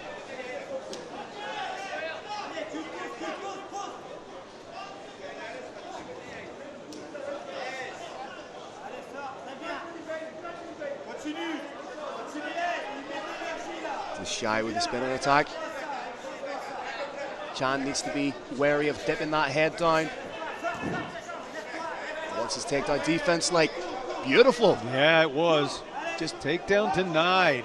Pivoted, turned the corner beautifully on it. Oh, another uppercut. It may have rocked him momentarily. The legs seem to shake just a little bit there off that uppercut. Again, Phil, how you calling that round? Again, these are close, but I think the frequency of takedowns, the most telling thing that happened was the takedowns by Jamil Chan. So if I had to guess, I would say he shaded that round. Moments, just by the slightest of margins. So we're looking for possibly an edge to which fighter? I think it hangs in the balance now. I'm going to say a round apiece. Round apiece, we're looking at 1-1 then. That's my opinion on what the corners think too. I think they can't assume anything but that. Someone needs to go out now and take this fight. It's not a case of winding down the clock and going to a decision. I need to see one of these men go and take the fight. That's exactly, I believe, what the corners are telling them. You got to go out there and win this round decisively, or who knows what could happen. Anything can happen. It's MMA, these are judges. Judging is an opinion. It's not a science yet.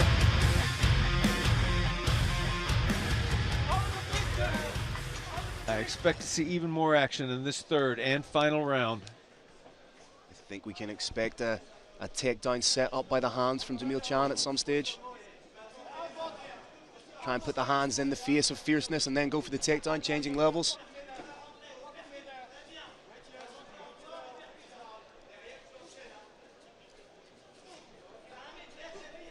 Nice stiff jab. I like the constant switching, as you've alluded to, from fierceness.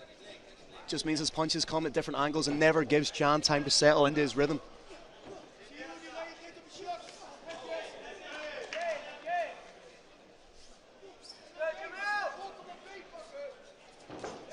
Exchange of leg kicks from both men. Again, working the body, then the head from Jamil Chan.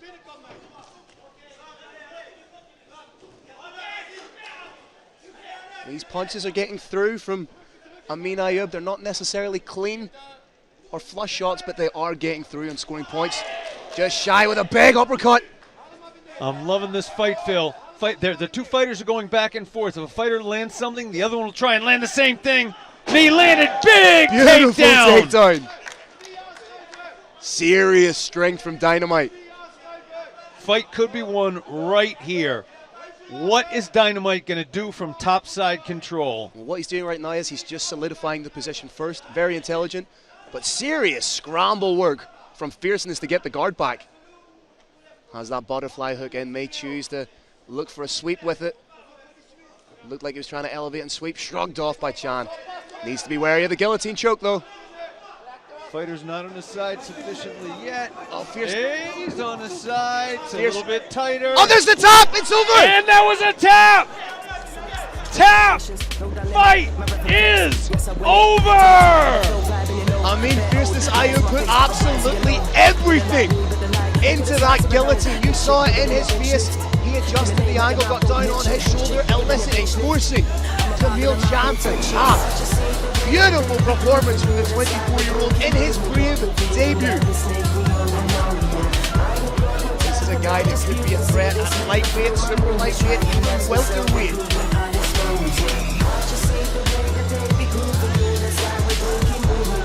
As soon as he got the neck of Dynamite Chan, he put everything into it. He knew it was on. Oh, it's beautiful. Serious jiu-jitsu.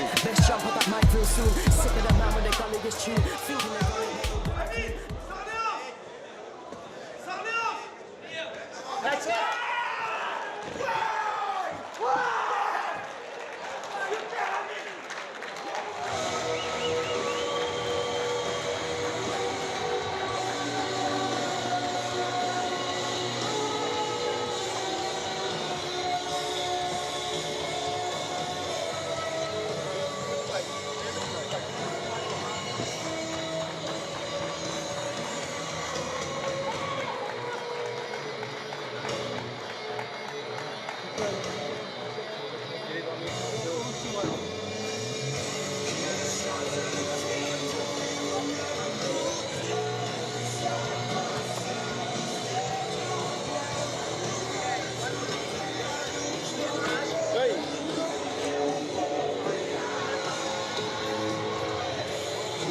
Title bid, and if so, make the case, sir. Hi everybody. Hi everybody. Thank you for this opportunity. Thank you to Muhammad Chai. And I'm very grateful to be brave today because now it's a new adventure in this game. And I'm young, I'm 21, and it's just the beginning. And that's really for me. I see multi-fight contract with Brave. I'm so happy to have another fight there. Thanks for everything. Ladies and gentlemen, Amin Ayu!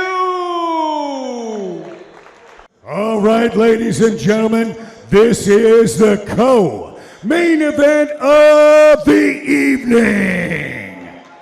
Let's welcome our warriors into the Brave 31 with Scuffle Media Cage. From Sweden, please welcome Anton Crazy Ty Larsson.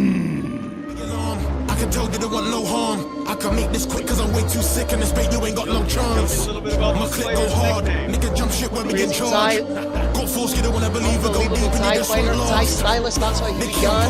His martial arts journey, also known as Thai heritage. Coming in on essentially a week's notice as a late replacement. See that young man looks seriously focused. 3 wins in his mixed martial arts career. 1 by KO, 1 by submission, 1 by decision. Showing just how well-rounded he is. As you see there, he spent time training Muay Thai in Thailand, in the home of the martial art.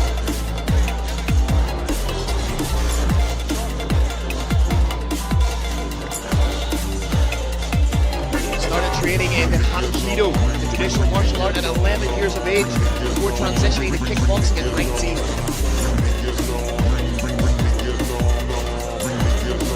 Set of Muay Thai stylist with devastating kicks.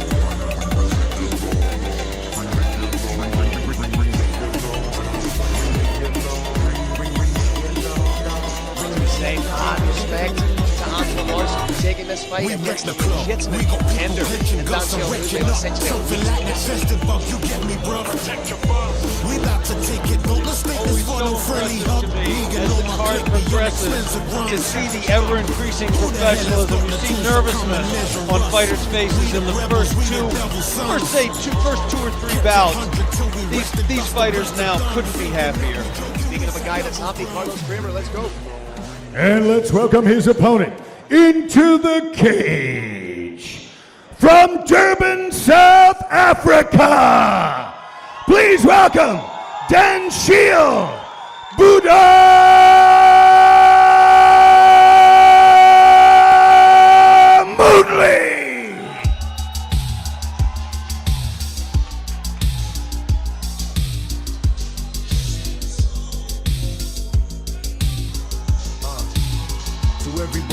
Dansheel Moodley rocking a little bit of 1-2 on the walk. And hold you down and try to tap you out. Crowd here is loving it. Care about you now.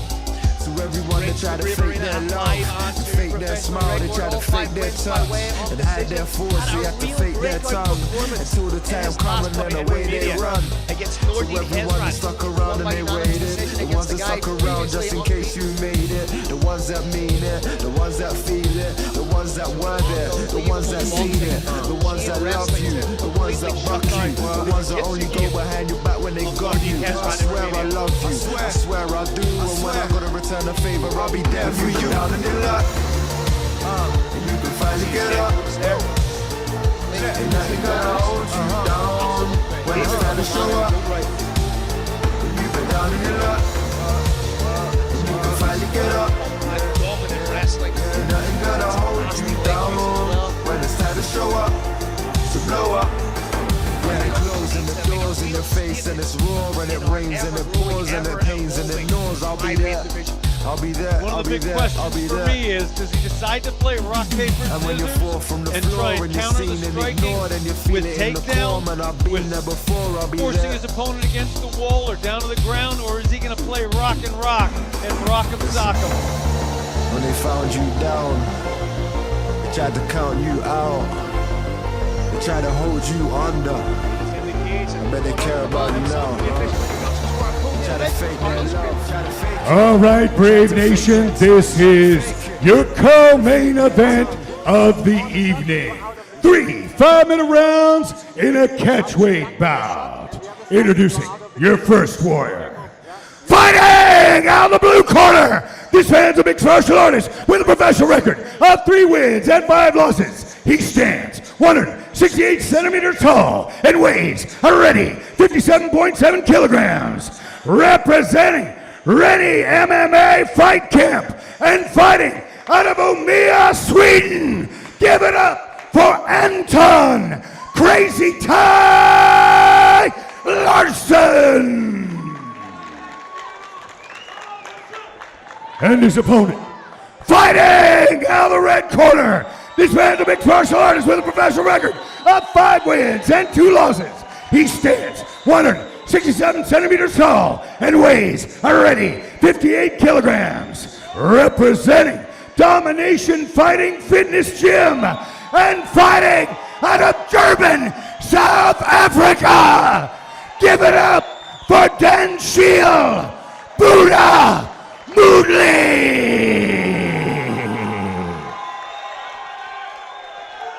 For referee instructions, Ferdinand Basson.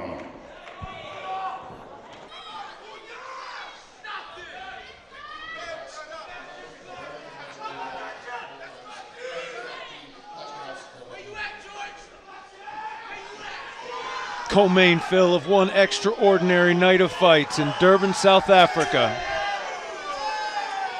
One of Durban's favourite fighting sons, Dansheel Moodley, in the co-main event.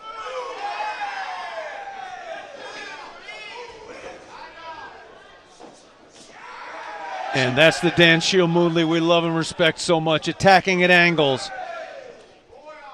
Nice heavy leg kick response from Anton Larsson. Oh, he caught him a little bit there with a straight, forced the shot. Dansheel Moodley in on a single. Needs to wrap both arms around the leg if he's going for the takedown. Crazy Ty looking to set up another ninja choke? Nope.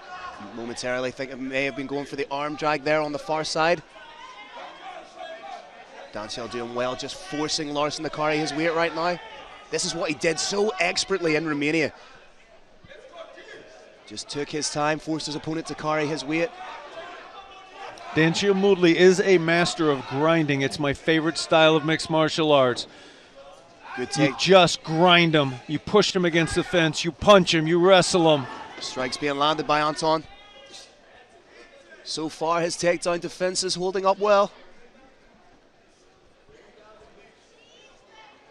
Moodley challenging Anton's strikes by being nose-to-nose with him or close to it. Muay Thai fighters, of course, prefer to hit at distance. Just has that head underneath the chin of Larsson. Good control from Moodley. Little giraffe fight going on here, little head fight. Whoever keeps their head inside the other fighter's head has the advantage when it comes to the takedown or control against the fence.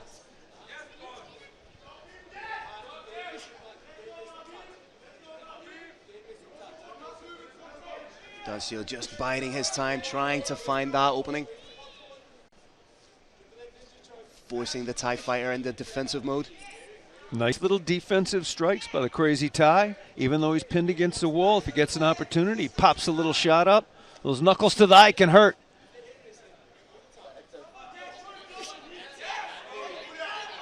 And Phil, of course, it's so hard to throw those little shots and not get taken down when you're pushed up against the fence. Yeah, you don't want to overcommit to your strikes in a situation like this. Nice work from Dansheel Moodley, mixing it up with the strikes himself. Changed the level momentarily. Fantastic fight so far on both sides. I thought he may have been looking for a fireman's carry there. Nice knee in the clinch from the Thai fighter.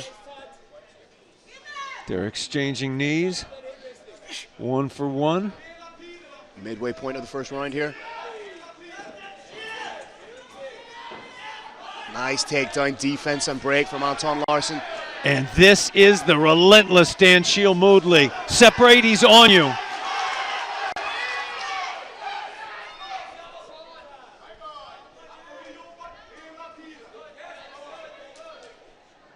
Dansheel Moodley always seeks to do more than his opponent is doing. May change levels and go for that ankle. Beautiful pop knee from the Crazy Thai. Trying to bring Dansheel Moodley's level up so he can fight for his own underhooks. Crazy Thai, having taken the fight on short notice, may be conserving his energy to a certain extent. May not be trying to as explosively as he might be able to get off that fence. Biding his time a little bit. And I think it's intelligent work from Dansheel Moodley. He knows the fighter's coming in short notice. His cardio may not necessarily be fight camp cardio, taking the fight in short notice. So Dansheel may just be trying to wear him out for the first round. If he is, it'd be a brilliant strategy. Oh, Larsson, switch attempt. Larsson tried to hit the switch and give up the takedown himself. Denied. Dansheel Moodley is a tremendous wrestler. Just elevating the legs, trying to triangle them. Leg was shelved momentarily. He's looking to shelf it again. But Anton Larsson working tirelessly to get back to his feet. Larsson turning those hips. Looked like he might have been going for a Sambo victory roll.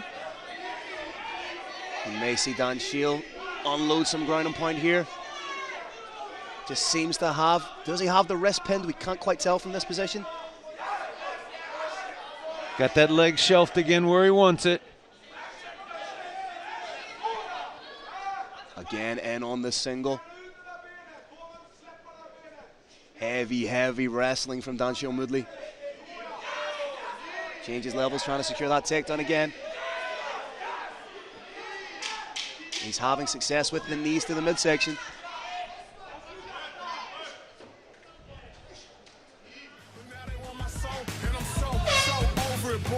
Well, Phil, I think we saw a very intelligent strategy from Dansheel Moodley, and I think it worked. 10-9, yeah? And I'm a grind to the day they put me in the ground. Got a man stands with his hand out.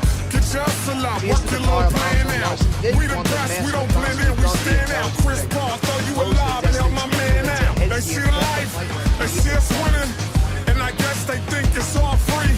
They see the cars, When it did come time to to throw standing strikes rather than pop in and out of range, and exchange shots. He charged forward, throwing big shots, got into the clinch, started to grind his opponent down.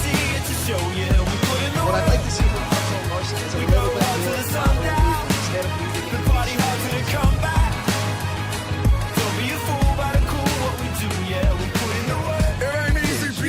Cool and collected. Crazy Ty looks like he can't wait for this fight to start. Here we go. Little hand touch, we love to see that. Both men exchanging. Beautiful work again from Moodley. Use the strikes, close the distance, initiate the clinch. And then start to grind your opponent's energy away. Has that wrist control, needs to be wary of that arm just sneaking underneath the armpit. If he pops the head down, there's potential for a choke. I was impressed by both fighters' short, sharp strikes from in here. Glad to see that's continuing. They're expanding those knuckle shots to the eyes, into knees. So a body shot. Maybe in on the takedown. Trying to hook the leg. But credit to Anton Larsson, he's not going easily. Hits the switch. Oh, beautiful tenacity from Dansheel. That was Moodley. fantastic. This sport is defined by those little tiny moments, those little tiny scrambles like that. You win the scramble, you win the fight. Maybe in on the double here. Hands are connected. Beautiful work. But Crazy Ty is hard to take down and way harder to hold down. What I like about Anton Larsson is he's never settling. He's always trying to get back up. But he may have given up his back here. A little bit of a tactical mistake that may come from his greater familiarity with the Muay Thai ring. When he stood up, he should have had no distance between the cage and his body. Jamil Chan momentarily had that figure four grip. Uses the whizzer just to push Larsson down. I'm liking Crazy Ty's jiu-jitsu too. Got half guard, got the underhook on his side. Does have one win via guillotine choke in his professional mixed martial arts career.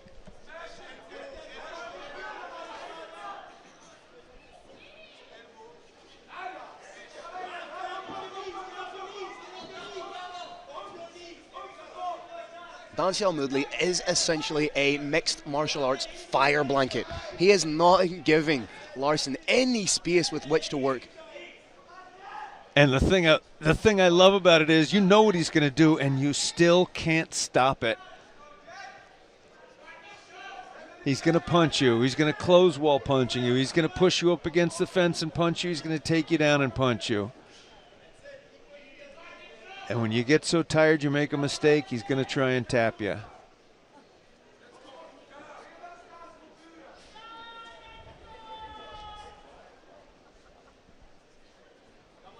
As you said of Anton Larsson, a little bit more circular motion when the two of them are on the outside could help him further his game. He's by no means getting completely dominated or close to being stopped in these close exchanges, but he sure isn't winning them. Another takedown, tried to hit the switch, and he's done that twice. But again, it's just the tenacity of Dansheel Moodley that keeps him in the dominant position. In the half guard now.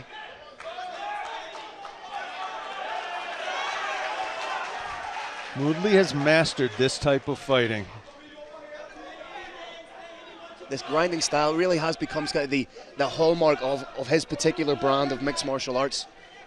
It is, and I love it because it's so pure. Just completely shuts down his opponents. Crazy Ty doesn't want to back up in a straight line like he is right there. He wants to circle out. If he backs straight up, he's going to get clinched with again. Back straight up, hit the fence. Moodley right back into the grappling realm. Crazy Ty right above us right now, even with his back against fence. He's trying to throw some strikes. Moodley, of course, throwing strikes of his own. And again, these look light, but they hurt. absolute shutdown wrestling from Dansheel Moodley. Just forcing Anton Larsson to carry his weight right now. Doing well to split the base, but the legs are together now. Can't continue to stand like that. Crazy ties we've seen. Extremely hard to take down, even harder to hold down. 10 seconds to go. Short time now. Real intelligent, measured performance so far from Dansheel Moodley. Again, another dominant round for the Durban man. It is. I think we're looking at 2018, and there's not really any question in my mind about it. Once again, Phil, we've got a situation where I believe Crazy Ty's corner is going to tell him in order to win this fight, you have to stop your opponent. You can't simply win this third round. It's very unlikely that stoppage comes via submission, so I think we're going to see a fired up Crazy Ty trying to end this fight with strikes. My opinion, best way to do it is circle just a little bit more. Don't back straight up to that fence. He needs to employ lateral. It's only in the minute straight lines, and that's what Dansheel Moodley is banking on. Use his strikes to back him up against the cage and initiate the clinch. Anton Larsson needs to come out and do something spectacular. He cannot let the fight unfold in the same fashion as rounds 1 and 2 did. Big props to Anton Larsson, though, for his conditioning. Took this fight on short notice. Looks great after 10 minutes of fighting. Looks real good. Larsson just pointed at the ground as if to say, come on, trying to bait. Oh, he wobbled him a little bit. Oh, he caught him! He caught him! He caught him on the way in. Those were stiff shots. How rocked is Dansheel Moodley? How quickly can he recover? Reverts to type with a beautiful takedown.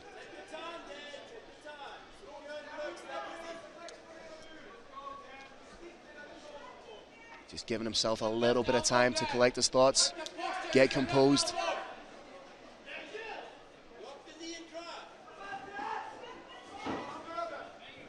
Good work from Anton Larsson. He needs to create that separation. He's got a circle. Can't let him. He can't back straight up and get caught against that fence.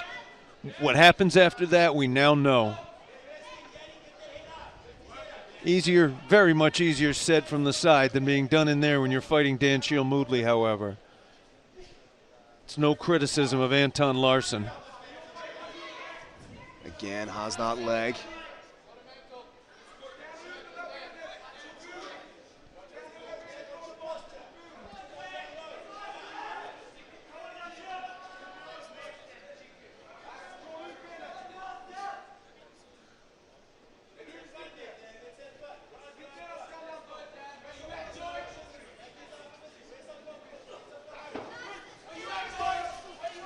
Again, strike to close distance to initiate the clinch.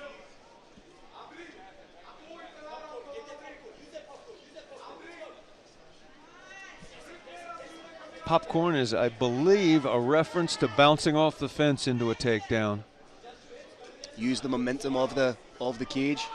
It's a technique. Oh, looking for that switch again. But again, just the tenacity. And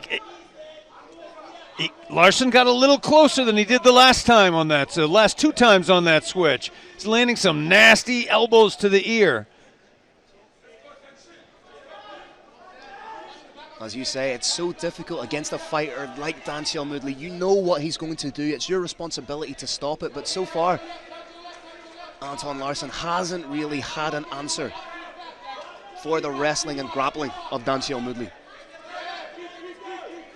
May just pull that ankle out a little bit.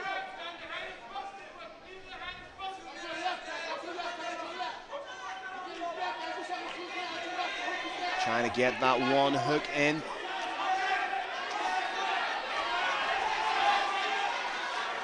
Anton Larsson wisely keeping that back pressed up against the fence.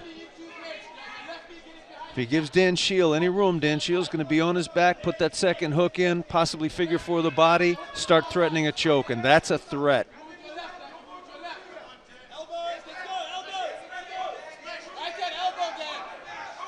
Crazy Ty looking to stand. And he's up. Manages to get back to the feet, but eats a knee from Moodley for his troubles.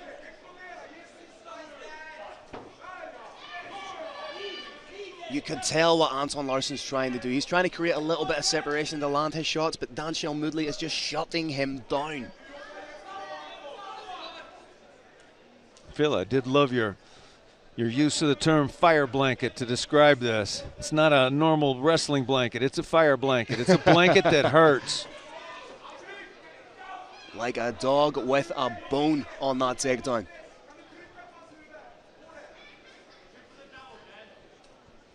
Minute to go in the round. Can Anton Larsson mount some sort of offense? Does he have an answer for the dominant wrestling of Dansheel Moodley? He does not appear to, Phil, but as I said before, I do have huge respect for showing this level of conditioning, having taken the fight on such short notice.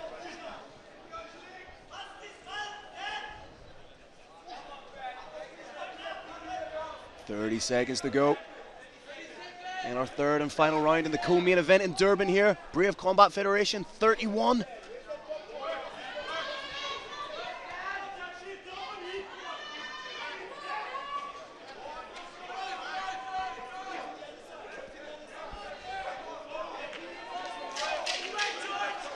Ten seconds. Is Dansheel Moodley en route to another dominant decision win? That's the fight. And that was a 30-27 fight all day. Really intelligent. Over it, boy, ask real. Born hustler, hard work is my lifestyle. Been grinding since the day mama pushed him out. Not the and fight I'ma grind to the that day Anton Larsson wanted. What kind of man stands with his head out? Forced to Get take. your hustle out, work your little plan out. We the best, we don't blend in, we stand out. Chris Paul, throw you alive and help my man out. Brothers They see the in light, arms. They see us winning, and I guess they think it's all free. They see the cars, they see the cheese. They wasn't there to see me roll up my sleeves. I put in work. I know I make it look easy, but yo, you gotta believe it. Don't believe what you see, it's a show, yeah, we put in the work. We go out to the sundown. Neither fighter sustained any heavy damage. Don't be a fool by the cool, what we do, yeah, we put in the work. It ain't easy being nice. Need for Haters wanna be the man, they significant jealous of your life. appraisal from It ain't easy being a excellent rock medical star. personnel that Driving we these have fast here. cars, running with fast bras, so we party hard with my dudes and bodyguards. Be afraid when you see this 40-man entourage. It ain't easy having cash. Go out to eat, everybody expect me to pay the tab. And it ain't easy in the spotlight. When you nice, the whole world is gunning for your spot right. It ain't easy being rich. Somebody gotta do it though. Referee has the It ain't fighters easy ready. being broke. They see the paparazzi, they hear the shouts. They see the doors with And the Carlos Kramer is going to make it official. All right, ladies and gentlemen, an amazing co-main event. All three judges score the bout after 3 rounds, 30-27, for unanimous decision victory. From South Africa, Dansheel Buddha Moodley.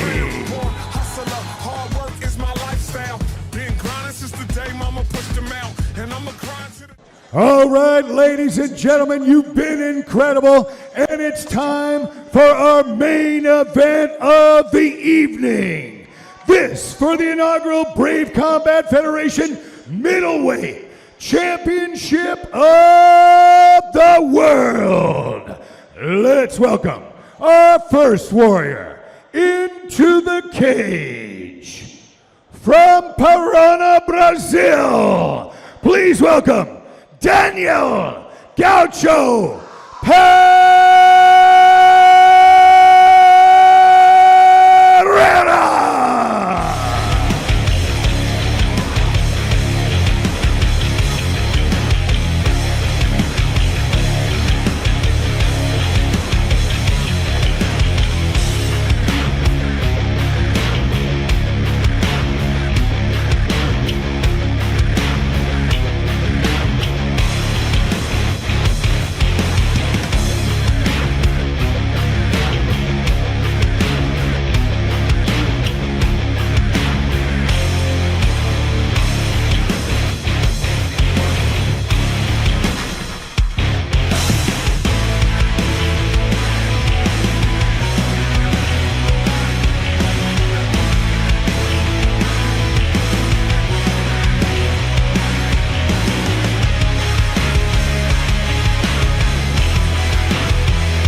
And let's welcome his opponent.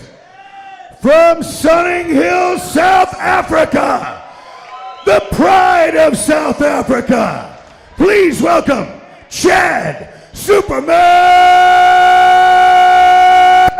Hanekom. Yes, let's work. Yes, I'm about to get into my genius. Woo, I think I hit another zenith. Separated doers from the dreamers.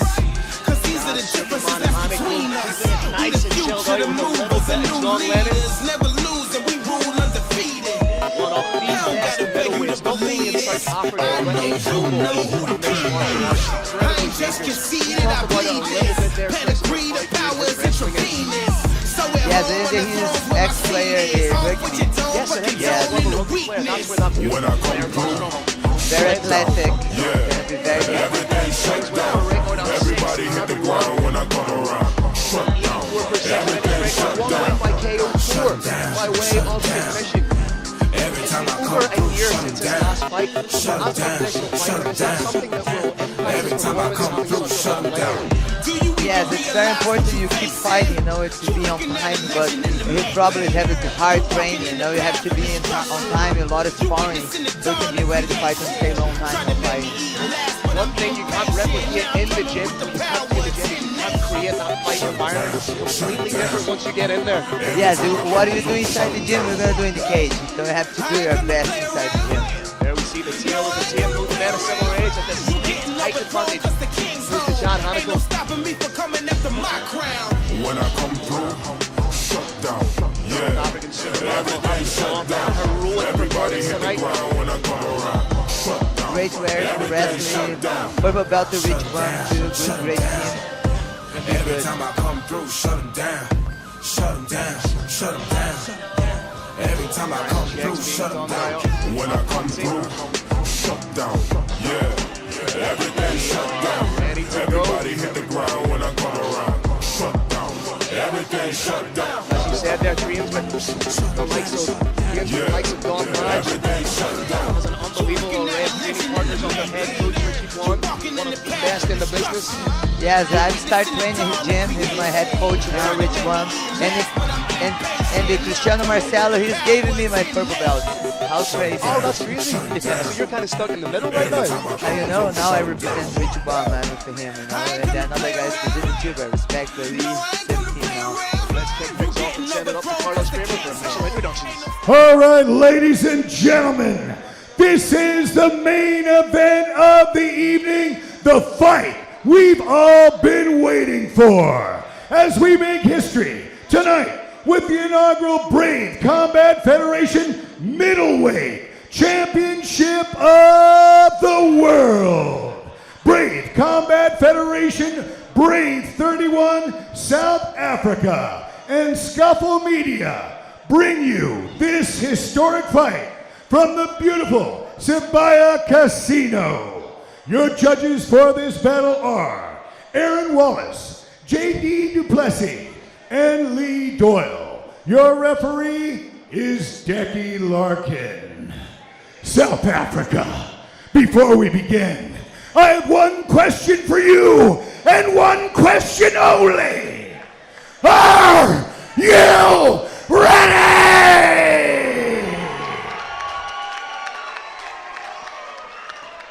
Let's meet our first warrior. Fighting out of the blue corner, this man's a mixed martial artist with a professional record of 8 wins and 2 losses. He stands 179 centimeters tall and weighs a ready 83.5 kilograms. Representing CM System Curitiba and fighting out of Paraná, Brazil. Please welcome Daniel Gaucho Pereira and his opponent. Fighting out of the red corner, this man's a mixed martial artist with a professional record of 6 wins and 1 loss. He stands 192 centimeters tall and weighs a ready 83.6 kilograms. Representing Coach Kwan University and fighting out of Sunning Hill, South Africa, the pride of South Africa. Please welcome Chad Superman Hanekom.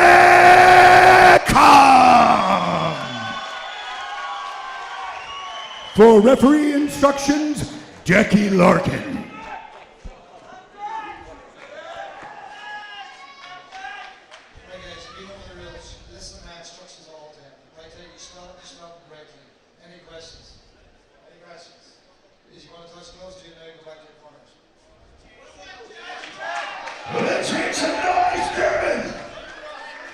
Here we go, middleweight title on the line.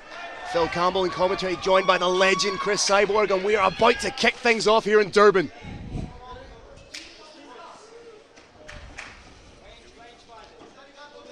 Chad opens up with a head kick straight away.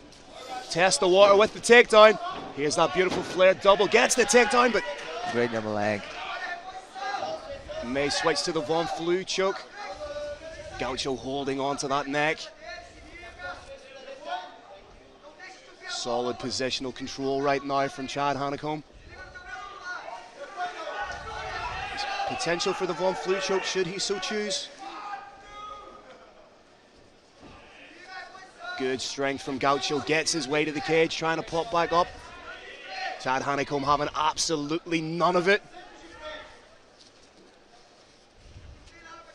Nice head control from Hanekom. That's great stand-up. It's great defense. Fall again. May have the bite, takes a bite, could be looking for the rear naked choke. Has one hook in. Just needs to establish the second hook on his right side. Has both hooks. May switch palm to palm on the face bar. Got a choke. What does he need to do in this position to finish the choke, Cyborg? Yeah, really have to defend the hand. Look, yeah, he's escaped. Does the right thing, baseball bats the arm. Yes. But Chad Hanekom in on another takedown. Opposite.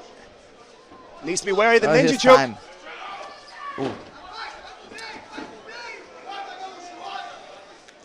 Chad may have been caught there momentarily. He's in on that single. May switch to the double leg here. Again, solid head control from Hanekom.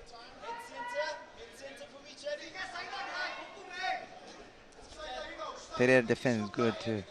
Very strong takedown defense, yeah. Good knee on the break there. Good knee.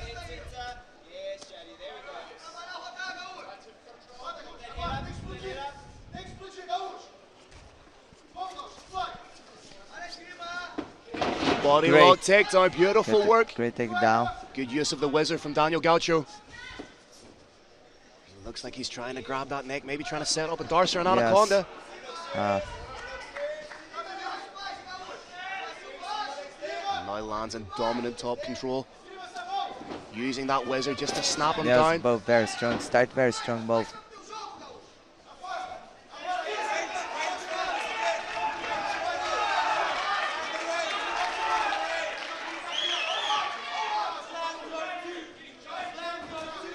Heavy leg kick from Hanekom, mixing it up with the striking. Using that reach advantage just to keep Gaucho at bay. Gaucho needs to close the distance and land that big right hand. Takedown denied. Big hand from Gaucho, but takedown again from Hanekom. Takes the back beautifully, uses it to trip.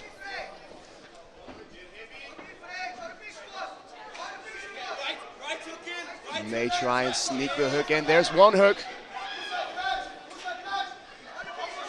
This would be huge if he were to get the rear naked choke. Yes. Has 90 seconds with which to work, just trying to flatten Daniel Gaucho out.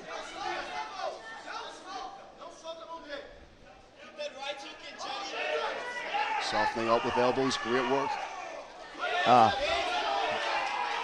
Very hard position. No, get out. Didn't quite have it underneath the chin. Yes. But as we've seen before, the likes of the Conor McGregor-Khabib fight, you can't finish the rear naked choke that way. Yes. But he's hold the hand. No, he's keep hold the hand. Shot hand for his cannot choke. That's good awareness. Try and trap the choking hand.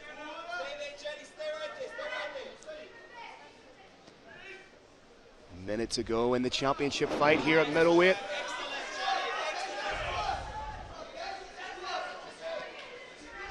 Chad has lost one hook. May look to re-establish that. Good work by Gaucho. Oh, we caught him. Big right hands and lefts from Gaucho. Forcing Hanekom into the shot. Try for takedown, Chad. Beautiful takedown defense from the Brazilian. Big overhand again. These shots are getting through. 10 seconds ago, spinning elbow attempt from Superman.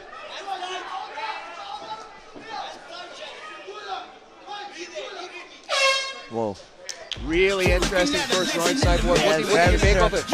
One kick tries stand there, the other one is just work with wrestling. Both different tries.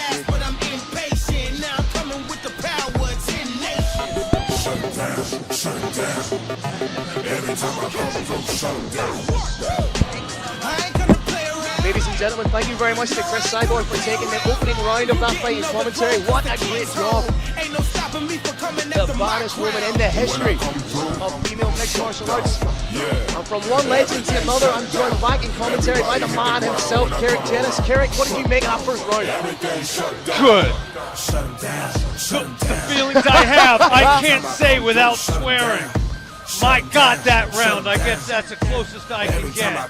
What we know now is that Chad can take a shot because Gaucho was landing some serious overhands. A shot. He took every shot. Still standing, still in the game. The ebb and flow of the fight kind of is unfolding the same way we kind of predicted that it would, with Hanekom trying to impose the wrestling, trying to wear on Gaucho a little bit, who's showing some fantastic takedown defense. Chad looked absolutely fantastic, got fairly close to submissions twice. Big overhands again from Gaucho. But I'd like to see him move that head a little bit more. If he doesn't, it's over this round. He got caught again. He's getting caught with big strikes here. These shots are landing, but Hanekom is eating them. Takedown defense again from Gaucho. These are big shots and they're landing.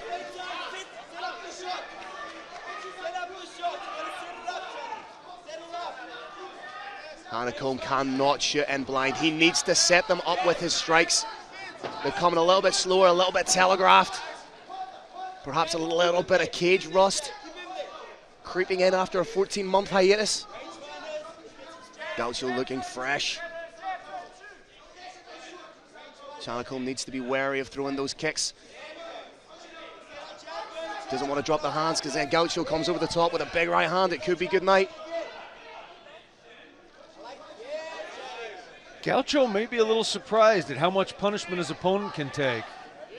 There is such a thing as burning yourself out by hitting someone. Got him! He's wobbled! Gaucho landing big strikes, huge ground and pound. What can Hanekom do?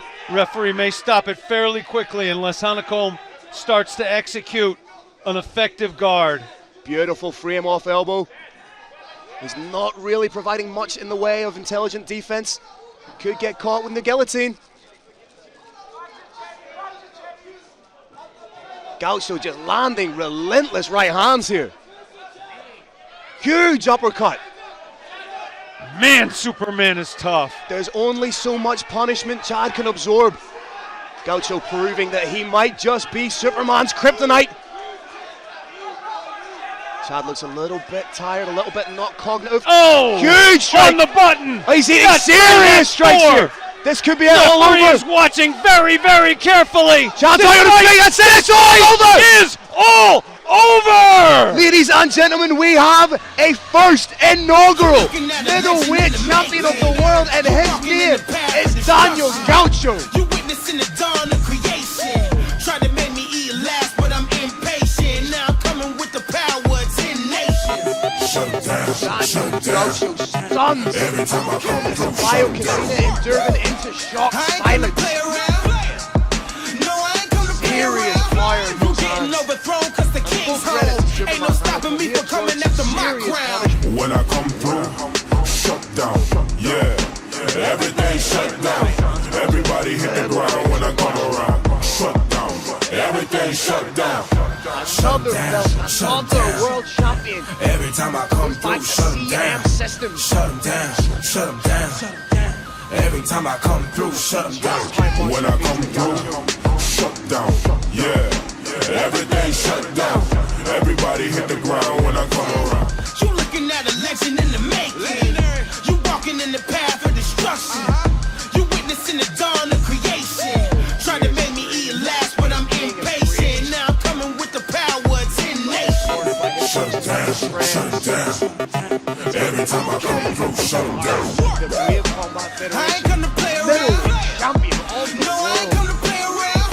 You getting overthrown cause the king's home. Ain't no stopping me from coming after my crown. When I come through, shut down. Yeah, everything shut down. Everybody hit the ground when I come around. Shut down. Everything shut down. Shut them down, shut them down. Every time I come through, shut them down. Shut them down, shut them down. Every time I come through, shut them down. When I come through, shut down. Yeah, everything shut down. Everybody hit the ground when I come. All right, ladies and gentlemen, a big round of applause for both of our warriors. This main event comes to an end at 2 minutes and 14 seconds of the second round. Your winner by TKO due to strikes, and new Brave Combat Federation undisputed middleweight champion of the world, Dansheel Gaucho Pereira.